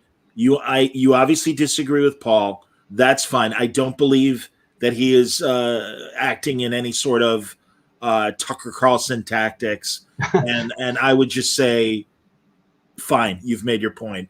Yeah, I disagree. That's okay. I would say to that person, listen, man, like, it's not like you see me getting defensive, and it's not like you see me getting upset. I don't, right? Because this stuff doesn't, I'm just not that cat, right? I'm not that person to get upset by this. I think it's okay to not really want to do it. I think it's okay to be informed, to not be informed, right? It's really up to you. You're welcome to go take a look at, say, Flow, right? What they're doing over on the Flow network seems to be really environmentally positive. Now, you can either not look at Flow because you don't want to, and I get it, that's fine. Or you can go take a look. I don't know, man. Like, no one's ever been in that situation of trying to push a thing that isn't a thing. I understand that but here, John, I wonder if we aren't watching cognitive bias and cognitive dissonance in action right now, because you're watching the built-in resentment and the frustration and things that seem, where I've achieved the level of Tucker Carlson hucksterism, and I'm sitting there going like, fucking hell, that escalated quickly. Well, that's the thing, man. And again, keeping NFTs confined to their use in the comic world, there are too many people on both sides of this that I know to be good people that are figuring it out and making their own personal decisions where everything stands right now. And many of them agree with old school, who is saying that there's a carbon footprint in Bitcoin, and that's why it's bad, and case closed. There are also others that are pointing out, as Paul is, that they're using wax and these other ways of transmitting that aren't hurting the environment. Again, I point out that you can say I'm living in a glass house by streaming this very program right now and the way that I distribute things. So that's why, and I agree with Salah, who says the Tucker Carlson comparison was overboard. And that's why, old school, respectfully, I'm not going to post any more of your comments. No, it's okay. I understand. And I'm not offended. I'm not offended. I mean, you can probably tell I'm sort of like pretty easygoing, right? So I don't mind this, right? I welcome the conversation, because I think the conversations, even if they get out of hand, are useful, right? Because our question is, can we disagree, right? Look at what we were talking about with our stuff. Do we know how to disagree, right? Well, I hope that we can see that we're capable of disagreeing about something. And that one thing that's fundamental that has sort of been a denied thing at this point with my interaction with this particular person, which was fundamental to the documentary, right, is this. I didn't disagree with you, man. I agreed with you twice. In fact, 3 times. I said, like, yeah, Bitcoin's been a notorious offender. I don't own any Bitcoin. I don't own any Ethereum, right? I own Wax. So yeah, there aren't sides, John. And I think that when we have these narratives about there being a side, for example, between myself as an evangelist or something, which I'm not, and this person who doesn't agree, there aren't sides. Those sides don't exist, right? They do if people make them. And people make them usually because their cognitive biases are under attack, and now there has to be a fight. And I'm like, there doesn't, guys. We need to slow down, and we need to realize that not everything that is said that you may not agree with that's not an attack, right? We have to get back in our lives. We have to go back to being able to disagree and to understand. And maybe we have to go back to the thing of being wrong, right? Like, I can be wrong, and I may be wrong. And I hope that I'm not wrong about Flow and Wax, but I believe I'm not, right? But I could be wrong, and someone could show me, and I could go, damn, I don't like that. And I can be wrong. Now, why are we always talking in absolutes? Why can't we be wrong? What's wrong with us now that we cannot be wrong and we say, this is how it is? Because I'm telling you, man, everyone that tells me how it is, that's never how it is, right? So slow down, folks. Like I'm not very defensive, and I don't mind, and I actually welcome these types of conversations, John. I do think it's indicative, though, of what's happened to us, which is we're frustrated, and we're saying, no, you're wrong, Paul, and all that. And I'm like, I don't really need to be right or wrong. I think that we have to look at learning and talking and understanding each other, and definitely seeing each other's point of view, Which is why, again, I'm reserving judgment as this develops, and that's fine. Hey, I hate to ring the curtain down, Paul, but I gotta get ready to talk about the Outer Limits in 2 hours. Absolutely, go do it, man. The second season and everything. But no, honestly, I appreciate taking the comments. Old school, I appreciate your point of view. I think we gave you a fair platform to address your concerns regarding NFTs, and I'm satisfied. And as the owner of Word Balloon, you got to go with. Sorry, it's my house. Rick's Cafe American. I get to be Bogart, and it's like So there you go. Here's looking at you, kid. No, thanks, man. It's always Paul. You're always into interesting things. And again, I will point people to the website for the documentary, into the wormholedocumentary.com. Make a choice. Go over there and watch what Paul has to say, and see if you would like to help him out in this cause. And regardless, it's always good to talk to you. And let's any comic stuff coming up before we wrap? Not really, man. I'm really busy. I tell you, I do have big news in the animation side, but I can't do that right now. We'll get there next time. Okay. What I would say is this: I think that when we look at this and we look at this type of interaction, I always say this, man. Like I fucking love everybody, right? So I actually never get worried about this kind of disagreement. I actually think it's great, right? I say this. You want to get rid of this. You want to get rid of this feeling of like we're frustrated with each other and all of that. I do too. And that's why I took a stand against this behavior, that I felt it was important for us to kind of look at each other and be able to say, hey, man, you may have voted for this guy, or hey, man, you may like this team, or hey, man, you may disagree about a thing. And that's cool, man. I'm all good. But let's get rid of the pain, that is being caused by this. And so I would love to get people's help. I think it's important. I think it's time. If you want to be, like I said, if you want to be in what amounts to a class action lawsuit in the court of public opinion, in other words, it's not a class action lawsuit, but it's mine, right? We fought back and we countersued these people because we knew it was about time for this to stop. Otherwise, it was just the next person that was going to get hurt. And if you don't want anybody else to get hurt, and if you want to see that we can begin, then come and help us. Come and help us make this documentary, because our documentary is your documentary. Understood, man. Well, as always, thank you, dude. Thank you. We'll talk soon, and we'll talk about maybe those animation announcements next time. Good luck with the documentary, and good luck with the fight. And I'm Thank you. I'm always glad to talk to you, and I appreciate our friendship, and thank you very much for this discussion tonight. And I think a lot of people feel the same way for the most part. So thank you.